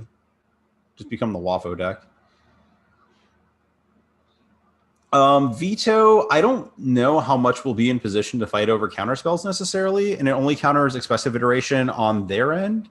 It's considerable. I think that it might be better than Fluster on the draw. Just like exchanging cardboard once you're attritioning. What, you think Veto might be better than Fluster? I think so. I think I'm just more interested in trading cards once I'm on the draw. Okay. Down for that. Do I leave one Fluster in? I'm debating Damn or the Neil Spellbomb over Fluster. Veto does counter Jace, which we know they have. Sure. I'm going to side in the Damn then as well. That might be a little much, but with all the Mulldrifters, I'm not opposed to it. So continue. That was a weird game. Teferi basically KO'd them, wasn't it? Frozen Phoenix. This deck, once you start playing it, it's got some angles. Like, for being just like a nothing but Reanimator deck, it's got a lot of angles. Was that a Reanimator deck? It looked like an Esper control game to me, personally. Yeah, this deck's really good. It's the Splinter Twin of this format. I'm in. Yeah, there are issues with this hand, but whatever. Yeah. I mean, Tormund Ragavan's bad for us. Okay. That I don't care much about. Lunil, you don't really want the 5-mana Teferi because it just dies too easy. Just play that tapped. Yeah, Scooter, this is definitely the kind of deck that should be getting people into the format, because if this deck is like good, it's some good stuff's happening. Some good nonsense, would you say? Yeah. I'll take one. I accept your Dwarven Pony. I would just play Flooded Strand and pass. Yep, and I'm going to just veto anything that they play on their turn. Yep. You know, a format is fun. Yeah, this format has turned out surprisingly well. So to answer Mr. Fringe 89 real quick, this is less of a Reanimator deck. It just happens. It's like an Esper control deck that has a small Reanimator package in it. Yep. Is the correct way to view it. What should I fetch for? I would possibly not. I kind of want a Plains, but I'm not 100%. I guess we can just take a draw then if that's... Yeah, exactly. I would fetch a Plains. Am I playing an island first? Like, do I care if this gets counterspelled? I'm just going to evoke Mulldrifter and save that. Oh, you just want to invoke... I see. And if they counter it, who cares? Exactly. Or just Solar Flare. That's a good way of putting it. You see, we go up to Jarvis. I know. Jarvis. I understand. I understand, Ari. I understand. It actually makes me wonder if playing one of these lands was wrong, because then we can't double persist next turn, right? Just discard the Archon. You don't want to double persist. You have veto persist. Sure. Okay. Oh my gosh. Just true Waffo plays. This is true. What? Yes, we discard Decalope, but this is what we want. We probably should have played the Watery Grave because we're probably going to play it untapped anyways, but... Yeah.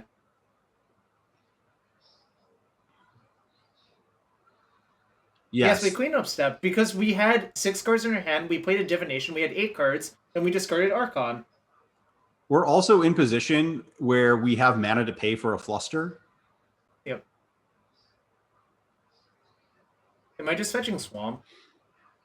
Yep. I think my life total matters, and also it plays around Blood Moon better. But yep. Fetch Swamp, tap Plains Swamp. See if they're sad. They probably are. The fact that we have the backup persist is like the real nail in the coffin. Agreed.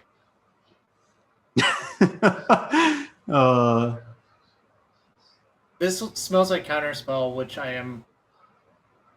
Dovin does not like spells being counterspelled, is what I would say. Do you agree with that?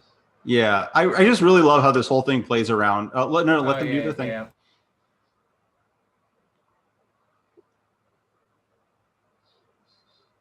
It plays around Soul or Fluster Storm perfectly, so you can veto. Or Pierce, yeah. It plays around Pierce and Fluster. Just really great. The only problem is if they have Jace, but like, whatever. If they have land plus Jace, I mean, yeah, we have problems there. Okay. They targeted Persist correctly. Yeah, so they're down a bunch of cards. Like, I kind of just hope that they slam a big Murktide, you know? Yeah, and then you just damn them? Yeah.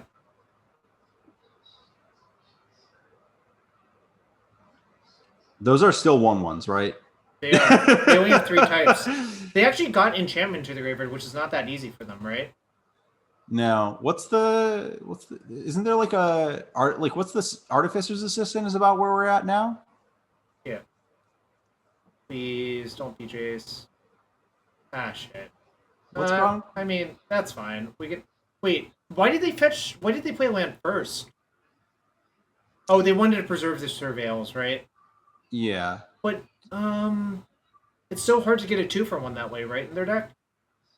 Maybe they don't care. Maybe they're just playing like an impulse and trying to wait. That's the 4th type, right? Sorcery, yeah, it instant is lands. The 4th time. But you know, I'm gonna just they exiled Serum Visions. Yep. Spell Pierce was pitched to Fawn. Mm-hmm. Okay. Alright. This smells like a counter spell. Yep. I would play Teferi, right? You should play your Mystic Gate. Yep. And then leave up, yeah. Just Hallowed Fountain. Yeah, you know what's up. I think this was an excellent draw. To be fair. Yeah, it was the perfect. Well, I'm going to see if they have the thing, but they have it, so be it. I might not, because the thing that they could have is they could have like Pierce or Storm. I'm just wondering if we're supposed to play around that.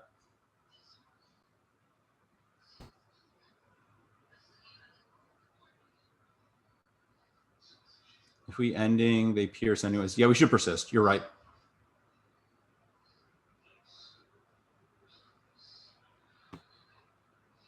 Okay. Plus, they didn't have it. Okay.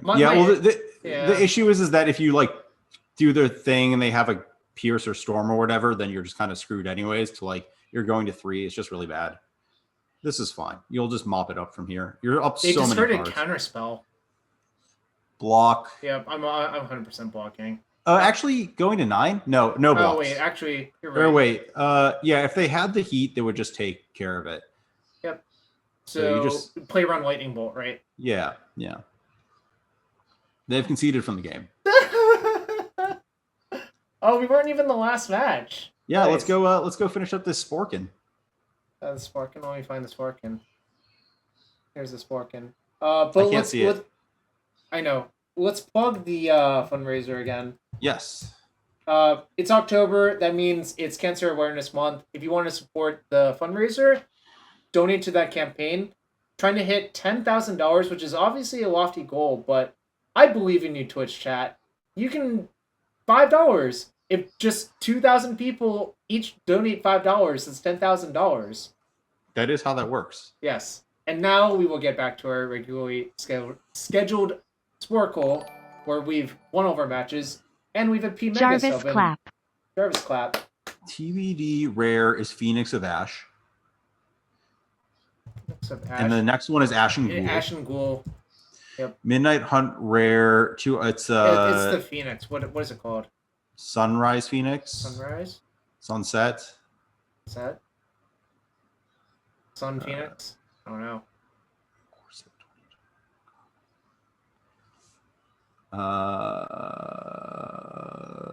Yeah, I don't remember the exact name of that. Dawnrise? Dawnrise Phoenix? Nope. Heliocentric Phoenix. Oh, It's that's definitely- clearly not right. Sunflame Phoenix? Sunflame Phoenix? Sunfire Phoenix. Sunfire Phoenix? Sunblade Phoenix? Sunflare? Sunstreak? Sunstreak? It was Sunstreak. Thank you, Mike. 4 dub Something is Sun. Corset Uncommon. It's a 4/4. Let's jump back one. Shards of Alara Uncommon. It's one of the heralds, right? Which Herald of is it? Behemoth's Herald? Oh, it is Behemoth's Herald, yeah. Then the one before Herald that is the sun. Oh, yep. And it's freaking what is that? What Behemoth? It's the 5/3 pay one something gets trampled. No, that's Mastodon. No, but there's another one, right? This is a Conflux common. Holy moly! There, Ari, you want to Yeah? know what happened? Someone just donated $1,000 to the fundraiser. It says anonymous, so I don't know who it is. But can we get some claps for that? Some Jarvis claps. $1,000. That is literally 1/10 of what I'm trying to do. So shout out to whoever that was. Also, it's Beacon Behemoth. That's what it is. Yeah, because the one before is Beacon Ignite the Beacon. Yep. Yep. Angel Fire Ignition. Ignition. I just drafted one of those. And that's the Guardian Angel? Yes. It has sweet art. Spam this. Jeez, $1,000. Can't really under exaggerate that generosity, you know? Candlelit Guardian? Candle. Yeah, seriously. That is Candlelit Guardian. lit. Candlelit. Oh, Candlelit Guardian. No. Candlelight Zendikar? Guardian. Candlelight? Sure. No. What's the Zendikar? That's Windborn Charge? No. No. What is it? 3 sorcery from Zendikar. Okay, let's start from Kavu. Is that aggressive? Aggressive Kavu? No, it's Kavu something. It's Kavu... Because Kavu has to be the first word, right? Is it Crash the Skies? Is the guild pack card? Crash the Skies? Oh no, this is the stupid. If they have a blue Kavu runner.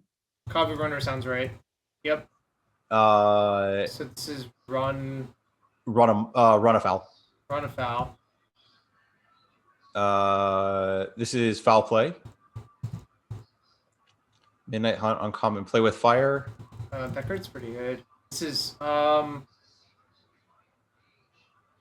is it? Fiery Reflexes? No, that's not right. Sorrow's Path? Oh, Path to the Festival. And Yeah. we got Crash Landing for the Guild Pact? Yeah, it was Crash Landing. Yeah. Oh, that's the one that Wait. deals damage to a creature equal to number 4, so something you have. It can only target flyers, I believe. Landborn Ritual? No. It's this is the stupid card that It gains copied your the life, GP. right? Yeah. What? Um, Oh, it was. Whiplash Entangler. This is the Kai morph card. Yes, Kai accidentally played as Whipgrass. Whipgrass Entangler, yeah. It doesn't actually have morph, but he just thought it was something else. And this is Entangle? No. No, it's Tangle. Tangle Sap. Yes. And we're- one blue, one rare. Suprazin something. Surprising something nice. Suprazin Air. Suprazin Air. Surprising air. And the Heirloom Mirror. Oh, yep. And this is Mirror Mad Phantasm. Oh yeah, that one sometimes decked yourself. This is Phantom something. Midnight Hunt, common red 5/4 is Mounted Dread Knight. Phantom Mount. Phantasmal Mount? Phantasmal Mount. Mounted Dread Knight. Yep. And the Phantasmal. Yeah, I remember. It like taps to give something +1/+1 flying. If it Knight of dies. Sorrow. This is the Yep. What is it called? Knight of Sorrows, I believe. It makes It makes spirits when it dies. yeah. So Okay, so we're now- Landborn Ritual. Land Bind Ritual? when bind ritual. Yep, this is Ritual Guardian then. Yep. Jeez. And there's 58 seconds before the last one. So we can finish this last match, discuss a few more tournaments, and probably just call it. We could also fire all round of the flashback. Oh. Alright, I'll consider it.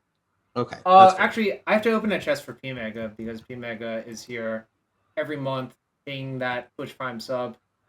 Western Paladin. It's a Phyrexian zombie knight. I think you owe that giant donation at least one chest open. True. Destroy target white creature, but it's also a Phyrexian now. Nice. Plague Engineer just getting buffed more and more. Reverend Hunter. I played that card at a Grand Prix in Toronto. I watched Trout play that card at a Grand Prix in Louisville because he's from Louisville. That is true. If I was playing this deck versus Jones Saga, I would side into Teferi 5. I would not. I think your issue there is you're trying to get under their Urza Saga trigger. Fair enough. We're playing against Crashing Footfalls, most likely.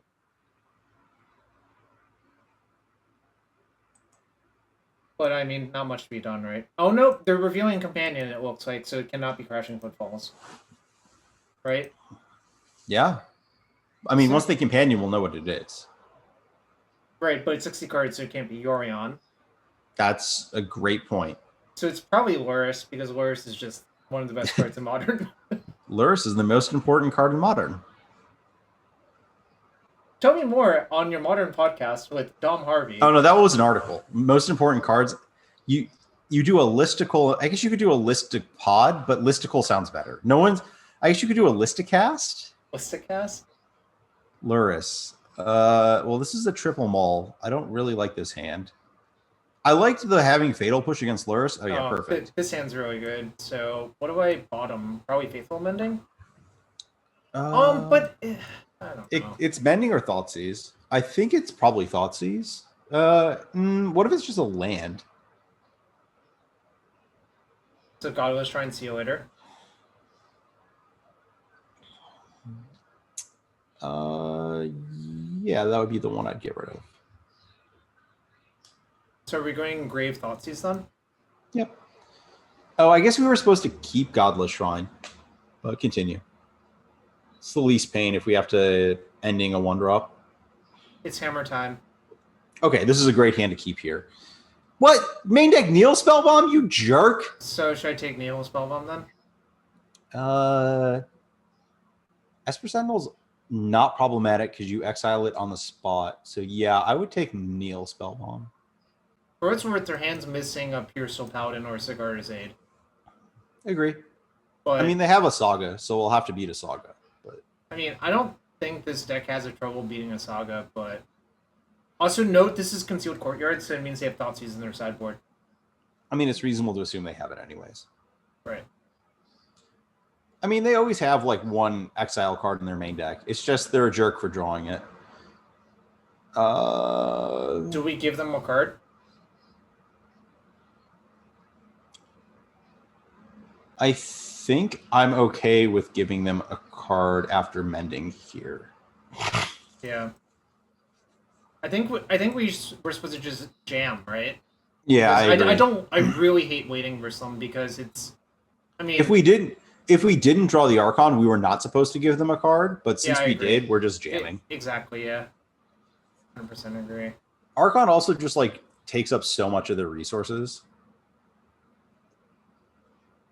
EOT, give them a card, untap, remove their role to game. Play the game seems correct. I agree with that. Funnily enough, I also would like to make my opponent leave the game. Ah, shit.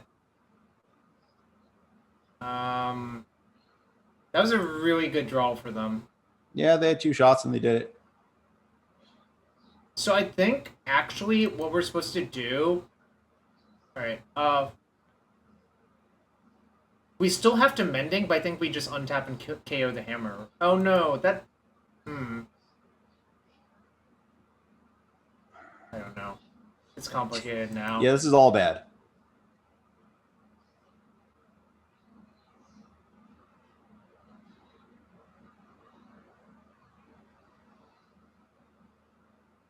but I'm supposed to just get planes, right? I think so. Yeah, if we find a land, we're supposed to... no, that's fine. I cannot pay 11 generic mana. Ah, shit. We're discarding Archon and Faithful Mending. Yep. A land would actually be really good, I think. I don't actually think this is that tough of a matchup. I think it's easier than it looks. Land. Okay. So I kill the Esper Sentinel. It doesn't matter the it doesn't matter the order, right? Hold up. Holding. You get the card regardless. It only triggers off the first one each turn. Yeah, this is what you have to do. I don't think the order matters because they're going to get the card before any decisions. Right. Yeah, the correct order was the other way around. Weirdly enough, the reason being you want them to they sack the Ornithopter, they get the card, but then they don't know their Esper Sentinel is going to die. But Sure. Yep. Yeah, Armath, I don't think this matchup's as tough as it looks. You have a lot of interaction, and your plan is pretty good. It's easier if you have the Sarah Emissary and like all the Graves, because game one, they are actually just stone cold to a Sarah Emissary. Mm-hmm.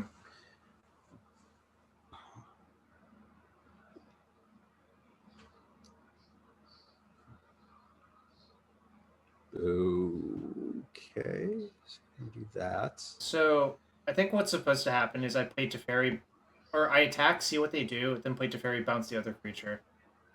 Let me think this through, though. I think there might be a specific order you're supposed to do it.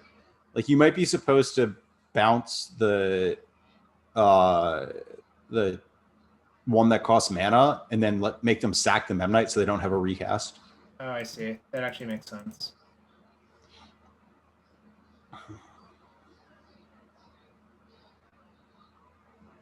Yep. Also, Teferi's really good versus Garda's Aid, actually. Oh, we made them have no will to play the game anymore, Ari. I like it. We were going to draw a thing and Thoughtseize them anyways, so this is all good. I don't actually think they were dead. It's actually kind of interesting. Like, they could have... Yeah, I don't know. I haven't done the math. This one? Yep. These two, probably. It's not as insane No, as you don't want that. I don't think so. But I want Spreading Seas. You want some number. You don't want them all. I think maybe one. That's on the table. I like Thoughtseize. I don't like Mulldrifter. I don't think you want the expensive stuff. Don't think we actually have time for that. Like, we barely had time to do what we did. Yeah. And just, like, eke that one out, funnily enough.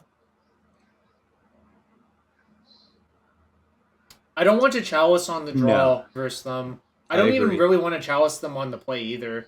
I don't think that's how the matchup works. I think you want to cut Dam.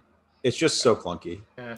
Spreading Seas is quite good, though. And Chalice on one is good. I don't want to... It's a play draw thing, though, I think. So Stone on the Forge play, would you have it? If I was on the play, would I have it? I think so. But I think Counterspell is trimmable in this matchup, too. It's just expensive and clunky. Should I cut these for, like... No, your side... No, Dam is bad. Dam doesn't interact at instant speed when they're setting up the combo. The question is whether you want to cut a Counterspell for a Chalice on the draw. I think I would rather have Counterspell. Oh, Teferi's also not great. You can cut a Teferi for a Chalice. Oh, I think okay. I would keep the Counterspell and cut a Teferi.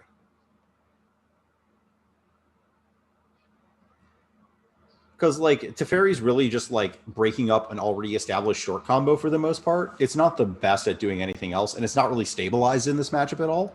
So it's just kind of expensive. You could have Dam instead of Teferi, like, just do another sub there. Oh, your opponent has disconnected, so you might have a little bit more time. So, swap one Teferi for a Dam. Okay. I'm down for that, actually. Like, I think you are right, and then this allows you to curve a little bit better on the draw. Yeah, you maybe could cut more Teferi, honestly. It's not that good.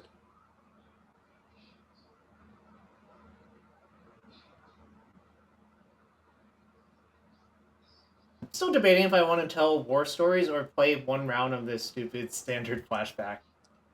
We could discuss which deck we want to play. Ugh. Let's play one round. It's Jarvis, it's a queue. It's only up for however long. I think the answer is 1 week. If I had to guess. Probably. Which deck would you want to play? I don't know. I'm kind of down to just like affinity some assholes. I don't know. Does that make me the asshole? Maybe. I'm not allowed to keep this one. So Why? really, you would keep this? I just want to think it through. I mean, okay. Let's. You're 68% to draw a land by turn 2. I guess if you do that, then it's like pretty good. You're bad against Esper Sentinel, but you have coverage against most other things. You're bad versus Thoughtseize for what it's worth as well. Yeah, I mean, a mulligan to 6 is also bad versus Thoughtseize. Teferi stops instant speed hammer, but they can just like sorcery speed it on their main phase. It's the instant speed part, like around removal, requires you to like untap with Teferi, which point I think you're winning already. The interesting part here is that you could EE for 1 and just leave it up on 1, but I don't know. It's close. All right, I've actually thought it through. I actually think you are correct that I'm supposed to keep, but okay. Yeah, I'm not certain either way.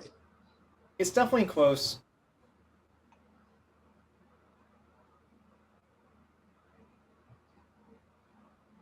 Do you have a 0-drop? Yeah. God, fuck that.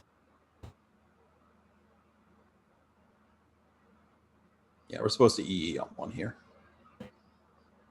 Yep. Serena was really good. Spring Lifetime is a good card. It's like Mox Opal, but not. You know what it's better than? Freaking Paradise Mantle. Yeah, you know what doesn't have haste? Paradise Mantle on a creature you just played. You know what gives everything haste? Springleaf Drum.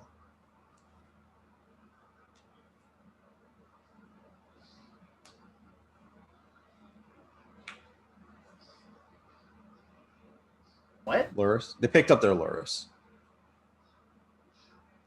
That's weird. Their hand's probably a lot of 1s. I would just pass. Yep. And then we can just EOT pop that. Yeah, you can just nuke once you're in position. Exactly. They probably have Sigarda's Aid in hand.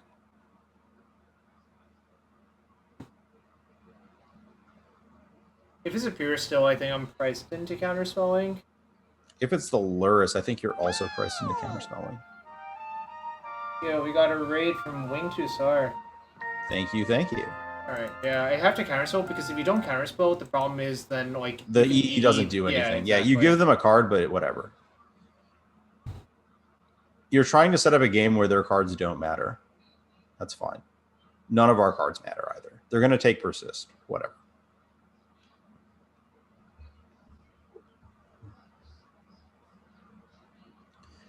I think this point, we don't actually have to take game actions if we draw lands.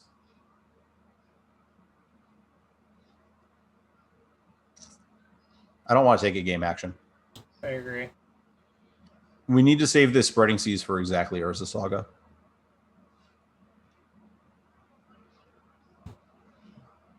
Kind of weird that they push on that Lurrus on that turn, right? I mean, if they don't have other action, then who cares on their side? I actually don't think we need to take game actions still. Right? So They're not doing anything. Land, right? We're not doing just Yeah, move on with our exactly. life. Yeah. Because I think what this is actually doing is presenting out some of their 1-drops, right? Yeah. Alright, land was obviously a fantastic draw. But I think I should still do nothing. Next turn, Yeah. I would just Mending and pay for their Sentinel. Oh yeah, that actually makes sense. Okay. Okay, they didn't side out of a Lurrus, so that means they can't get something like... They could get Plating if they have it. I guess that's like mildly annoying. Actually, it might be more than mildly annoying. Continue. It's fine. How big is that? It's, I mean, we get to reduce the size by 2, right? Right. So it'll be +3, right? No. +2. +2. So it will literally be but they can animate, so it could be +3. I do think we have to nuke the EE here. right? Yep. It's just a little bit too much damage. Yeah, I agree. And then I can fetch tapped Hallowed Fountain, I think is correct. Because, like, your deck I would basically... like to thank them for donating a life to us. What do you mean? They didn't animate the Nexus off of Springleaf. I think they were, like, afraid of, like, Fatal Push or some shit, but I don't know. Mr. Fringe, I do think Spider Space's list is worse than this. I think this is a little dated. Let me think this through. I think the plays you want to make are Thoughtseize and Mending this turn.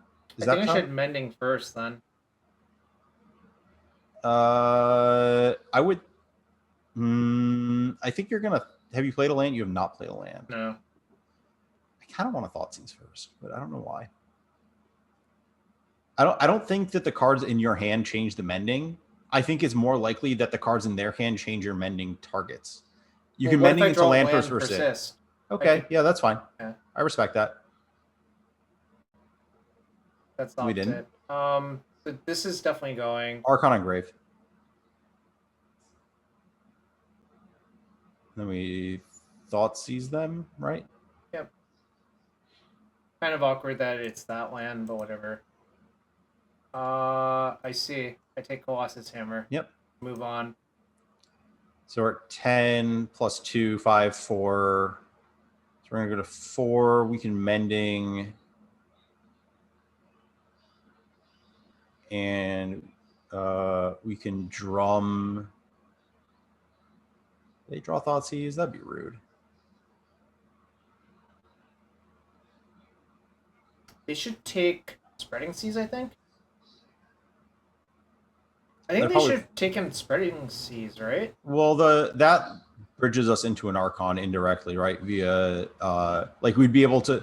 Oh, I see. Yeah, no. I think they should have taken Seas as well, but yeah. Is it too desperate to go Unmarked Grave for? I think you have to go after their hand, just given the way the early game played out. It really read like a Sigarda's Aid, but maybe I'm wrong. I would lead on Mending. Yeah. Oh, wait. No. Yeah, you should do this. Yeah, that's right.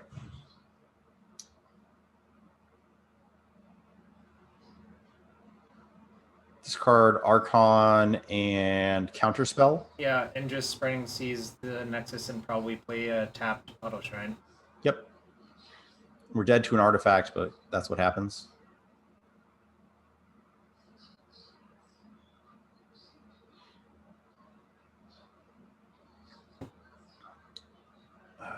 I would. Let's see. So ending that gets me killed, I think, right? No, it breaks even on damage because it reduces an artifact and a power. So am I supposed to do that? I don't think it matters, right? Because so we're either at 4 facing down a 3-power Mystic and then we die to an artifact, or we're facing down this and we die to an artifact either way, right? So thinking long term, it's probably better to do this because if I somehow get the Archon to play, it cleans up everything, right? It's better to not do that because we want to have a card in our hand. We want to have more cards in our hand after we flashback and Mending, maybe. Okay, so should I just play the Snap then? Let me think. Everything. Isn't it -3 damage? No, because the Mem Knight's a power and the artifact's 1 power. Like this on board is 5 and we're at 6. And if we exile that, the Palladium equips, and that's 3. Clean up everything. Buffer. We have to pay 2 life. Yeah. The issue is you have to pay 2 life. It actually does break even. I'm trying to think what happens if they draw a Pure Steel.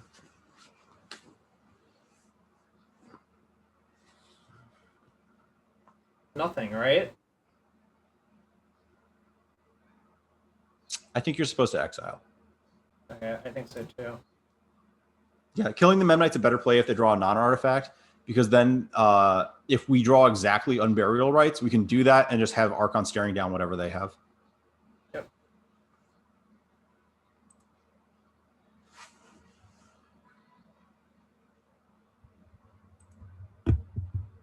Nice. We large-brained. So we have to hit Persist in our next 3 draws, right? Or Unburial Rites in our next one, yeah. No matter how I tap. Boy. Just don't tap both my black sources. Rip. We're dead. Yep. Okay, so Yeah. I feel like If we had not Thoughtseize and then had instead gone unmarked into Unburial, we would have won. But I can't, in good conscience, do that. Into I agree with you. actions into Obviously, a we died, but I think it was correct. Why does our opponent always disconnect? I don't know. Do you want the other chalice on the play? Yeah, I probably just cut the Teferi. Just not into it.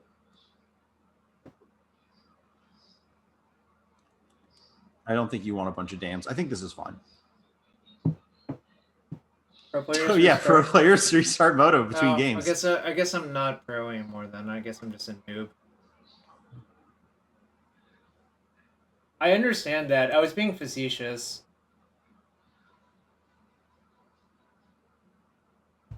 Okay, well, game 3 for the 4-0. Yeah, I 4-0'd on Monday with Stone Saga, like I told you. And deck is What are you really going to good. do with your millions of qualifier points? Probably enter a bunch of the showcases when they reboot next month. That's fair.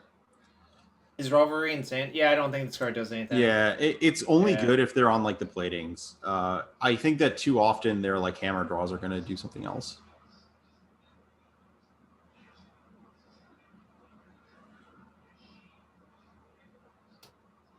You saw the weirdo version that cut Loris, right? Of Hammer Time? I did. They did not play a lot of cards that made sense, but I respect like the consideration of it. But Loris is very good, so I would not do that. Also, their avatar is Demi-Lich. Yeah, did you not know where that's from? I know where it's from. I'm just saying if they play Hammer Time and that's their avatar, I feel like I'm being lied It's a to. big skull. It's curl. It's just cool, man. Big skulls are cool.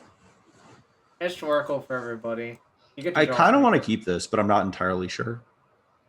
I also kind of want to keep it, but I also know it can go very wrong. But I think I'm going to keep. I'm fine, yeah. We're Thoughtseizing on one, right? Yeah. We just love it. It is a bit awkward that we can't top deck a Mulldrifter now. Don't we have like less of those in our deck anyway? We have 0 of those in our deck.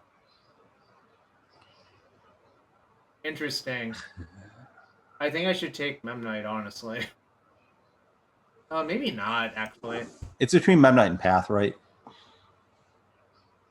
Why is for... Oh, it's for Chalice, right? Mm-hmm. Yeah,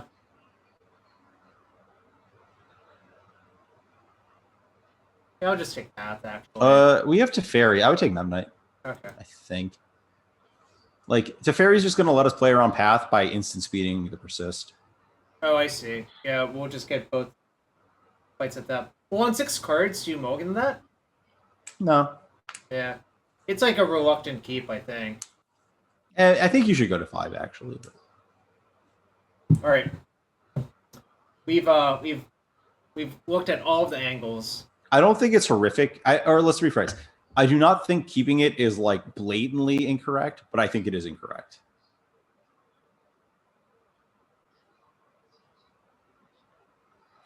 Okay.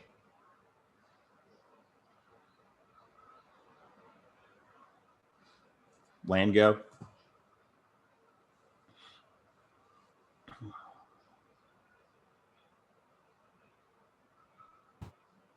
Okay. Let's see. So they played this. Their hand is bricks. Yeah. All right. That's not what I want. Okay. We have time though. Like, we know their hand literally doesn't do it, right? Yeah. They're gonna cycle. Oh, no, they're gonna put. They're picking up the hand. Luris. Yeah.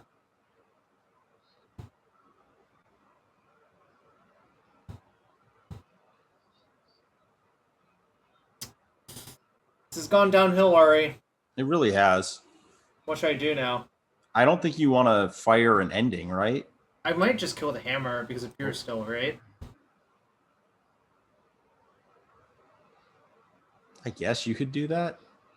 Sure, why not?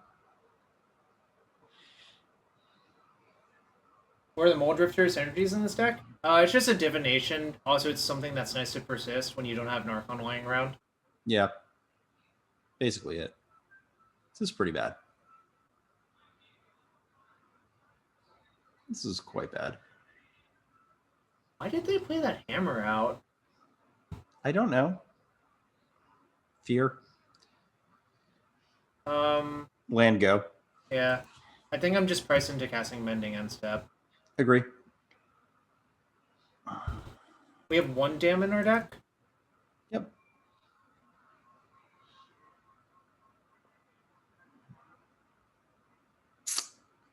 This is getting bad fast.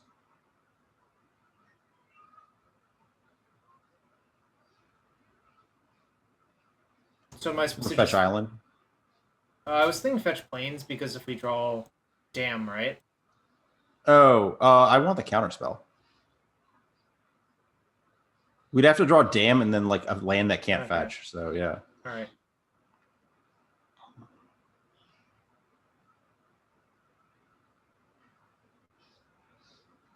That was a very good draw. So persist.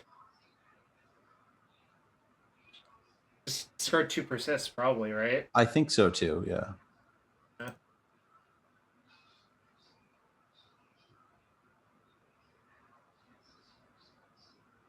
So, just spreading. You want to spreading seas the saga, yeah, yeah. off these 2, right? Yep.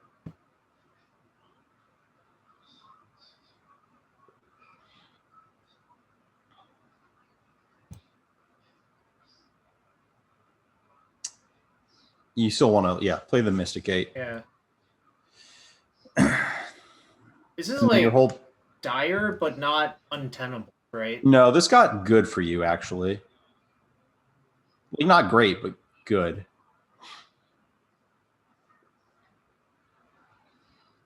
We know their hand is path ending unknown. I would discard Chalice of the Void and Teferi. I don't think Teferi's good here. I guess you could Teferi bounce their Luris and get up a card. Yeah, and then I counter can Luris on the way back down. Should I discard these 2 then? I don't mind that.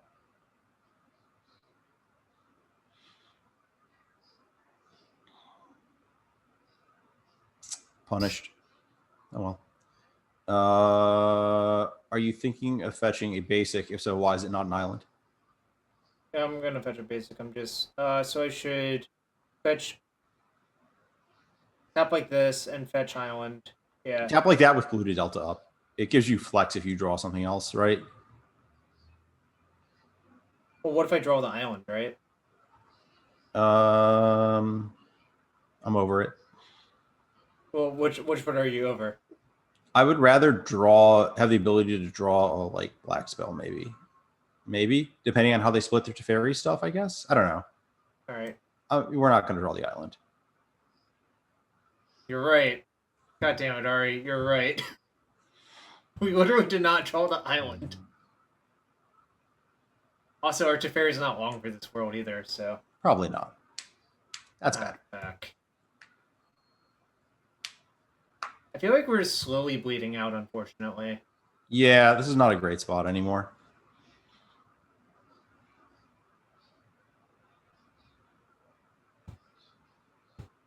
If it was to play land after. I mean, this is the land we would have played, but potentially, yeah. I think you have to counter this Luris, because if you counter a hammer later, they can just cast it off the Luris. Yep. And I probably have to flashback Mending and just hope to find the thing, right? Yeah, I mean, we're kind of in a tough spot where we need some way to beat their path, too. That works. I would cast that first to start. Right? Sure. We take the path. Right? So issue now is I cannot cast Persist on this turn cycle, but... Yeah, you can. How? There's only 1 swamp in the deck, right? You can just fetch a shock. You go to 4, and then you gain life back off the Archon trigger. Okay. And so you gain life back off the Mending, so yeah. Sure. So just cast it first. Yeah. Well... I would discard land and counterspell, and then spreading seas the saga immediately. And then we have the other Mending in graveyard. Are we just gonna go through like most of our deck without seeing the Archon? That would suck, but that's what happens. Sick. Love that. They drew brick. So the Mending Fogs for another turn, right? Yep.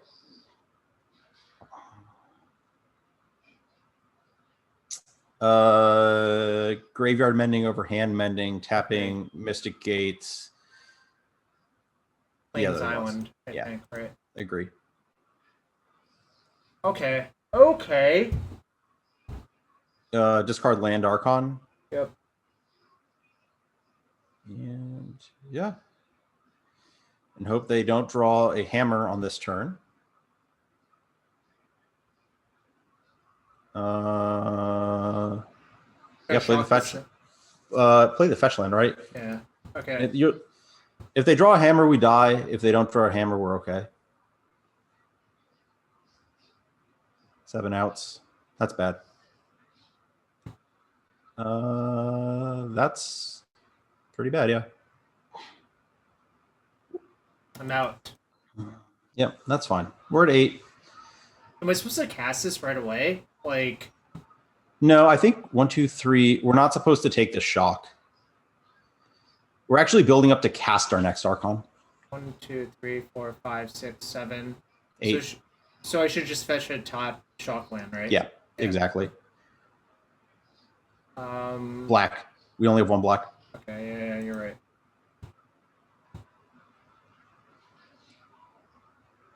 I probably should cast this now. Yeah, I agree. Jarvis, you're supposed to draw it right there when I do that. You should discard tapped land. You should discard Unburial Rites, I think. Maybe I'm wrong. What do you think, Jarv? I'm thinking it through. It's definitely. I think God. I mean, fetch land. You discard fetch land. That's a given. All right.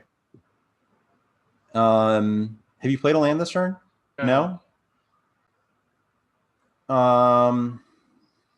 Yeah, I would discard Rights. I don't think we're casting that from hand. Okay. Yeah, Mulldrifter would be good right now, but am I supposed to flash this back? Yeah.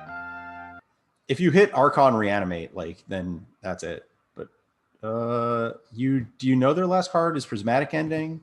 It's Prismatic Ending. Yeah. So you're supposed to ending their aid though. Yep. And you want to keep one of your lands. So you discard Thoughtseize and Godless Shrine, I think. Agree. No, it's Thoughtseize, blue. Discard Thoughtseize and Watery Grave. Okay. And then pop off the aid. And then play a tapped Godless Shrine. And then we have 3 Archons that we actually want to manually draw. Unmarked Grave is also... Oh, do we cut all of the graves? Nope. We have all the graves. We're actually in a really good spot now. It's a lot of work to Thanks, be... Nefet. Oh, Nefet. Thank you. Hitting you. Sure. Okay. What? I mean... EE? What? Yes? We've used our 1 Teferi, right? Yeah. Joke's on them. Pass. Yeah. How many mendings have we used? Have we used all 4? 3. 3. Yeah. I saw 4 cards and I remembered the Archon.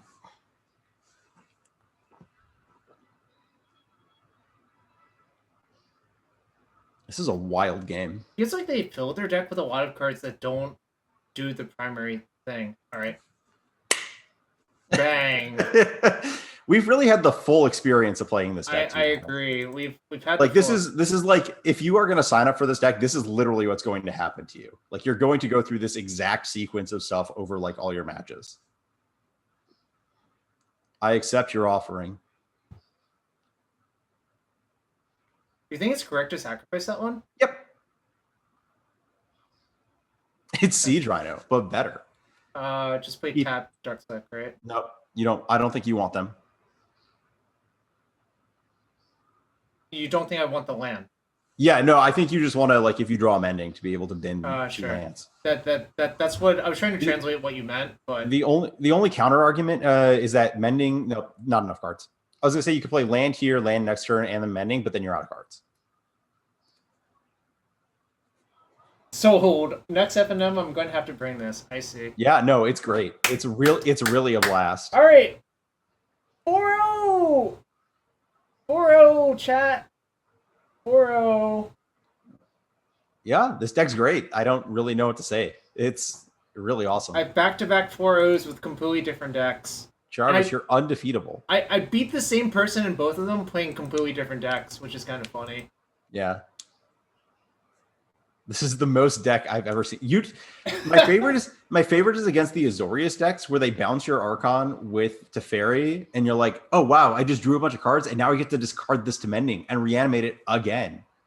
And then Mending is really it is not good in the ways looting was, but the ways it's good are really absurd. The life gain matters, you know? Yeah, life gain, instant speed, you get a lot of flex on it. Yep. And I believe we have outperformed Azax in this. Oh, that's a 1-3. This more empirical evidence. Holy moly! Why are you going after Azax when he's not even here to defend himself? That's fine. Because he's the evil twin. He's the twin. All right, we'll open one chest for the victory. We gained 12 life that game. All right. Or 10. They thought he's the Mending, maybe? This was like one of the best cards. Or it wasn't the best card to open, but this card was pretty good to open. It was really good in limited. The thing was, it was one of the best cards in the best color. Like, obviously, Glorybringer is the same rarity, so, like, whatever. He intentionally played Tron? Ooh. Okay. Mr. Fringe, to answer it, I think Dark Silk Shores is better than River of Tears. I like the River of Tears a decent amount for what it's worth, but yeah, it's close. Whatever. We won all of our matches. Clearly, this deck is perfect. It's really good. I don't have a lot to say about it. Besides, it's just good. I think that there's an argument for the Fatal Push being, this was mentioned at the very start. It could be another, what's it called? Unmarked Grave. But yeah. Actually, let's just say a few things. Everything seemed perfectly reasonable. I don't know enough about the deck to change anything. I don't know what the Revelries are trying to do. Yep. I think like the Fatal Push in the main could be another Grave. The Revelries on the side could be anything else. But like you saw a lot of the important stuff going on in those games. Like Flusser does its thing. Spreading Seas is really important to hedge against Saga because you're trying to play this control game, and also Saga is really important against you because it finds their Soul Guide or Kneel or whatever. Yep. Well, the problem is you're like trying to be burning your deck that just makes an Archon. Yep. It's really like you're actually kind of inherently good against burn. You also have like Mending. Like your burn matchup's not bad. Yep. And that's all I'm gonna say about this deck. It's great. Feel free to try it out. Pretty cheap to rent on MTGO, to be honest. It's like I think it's like 600-ish. It's not that. I think the Teferis are a bunch. Yeah, and that might be the only thing. Yeah, everything else is like relatively cheap because it doesn't play Ragavan. Well, I think.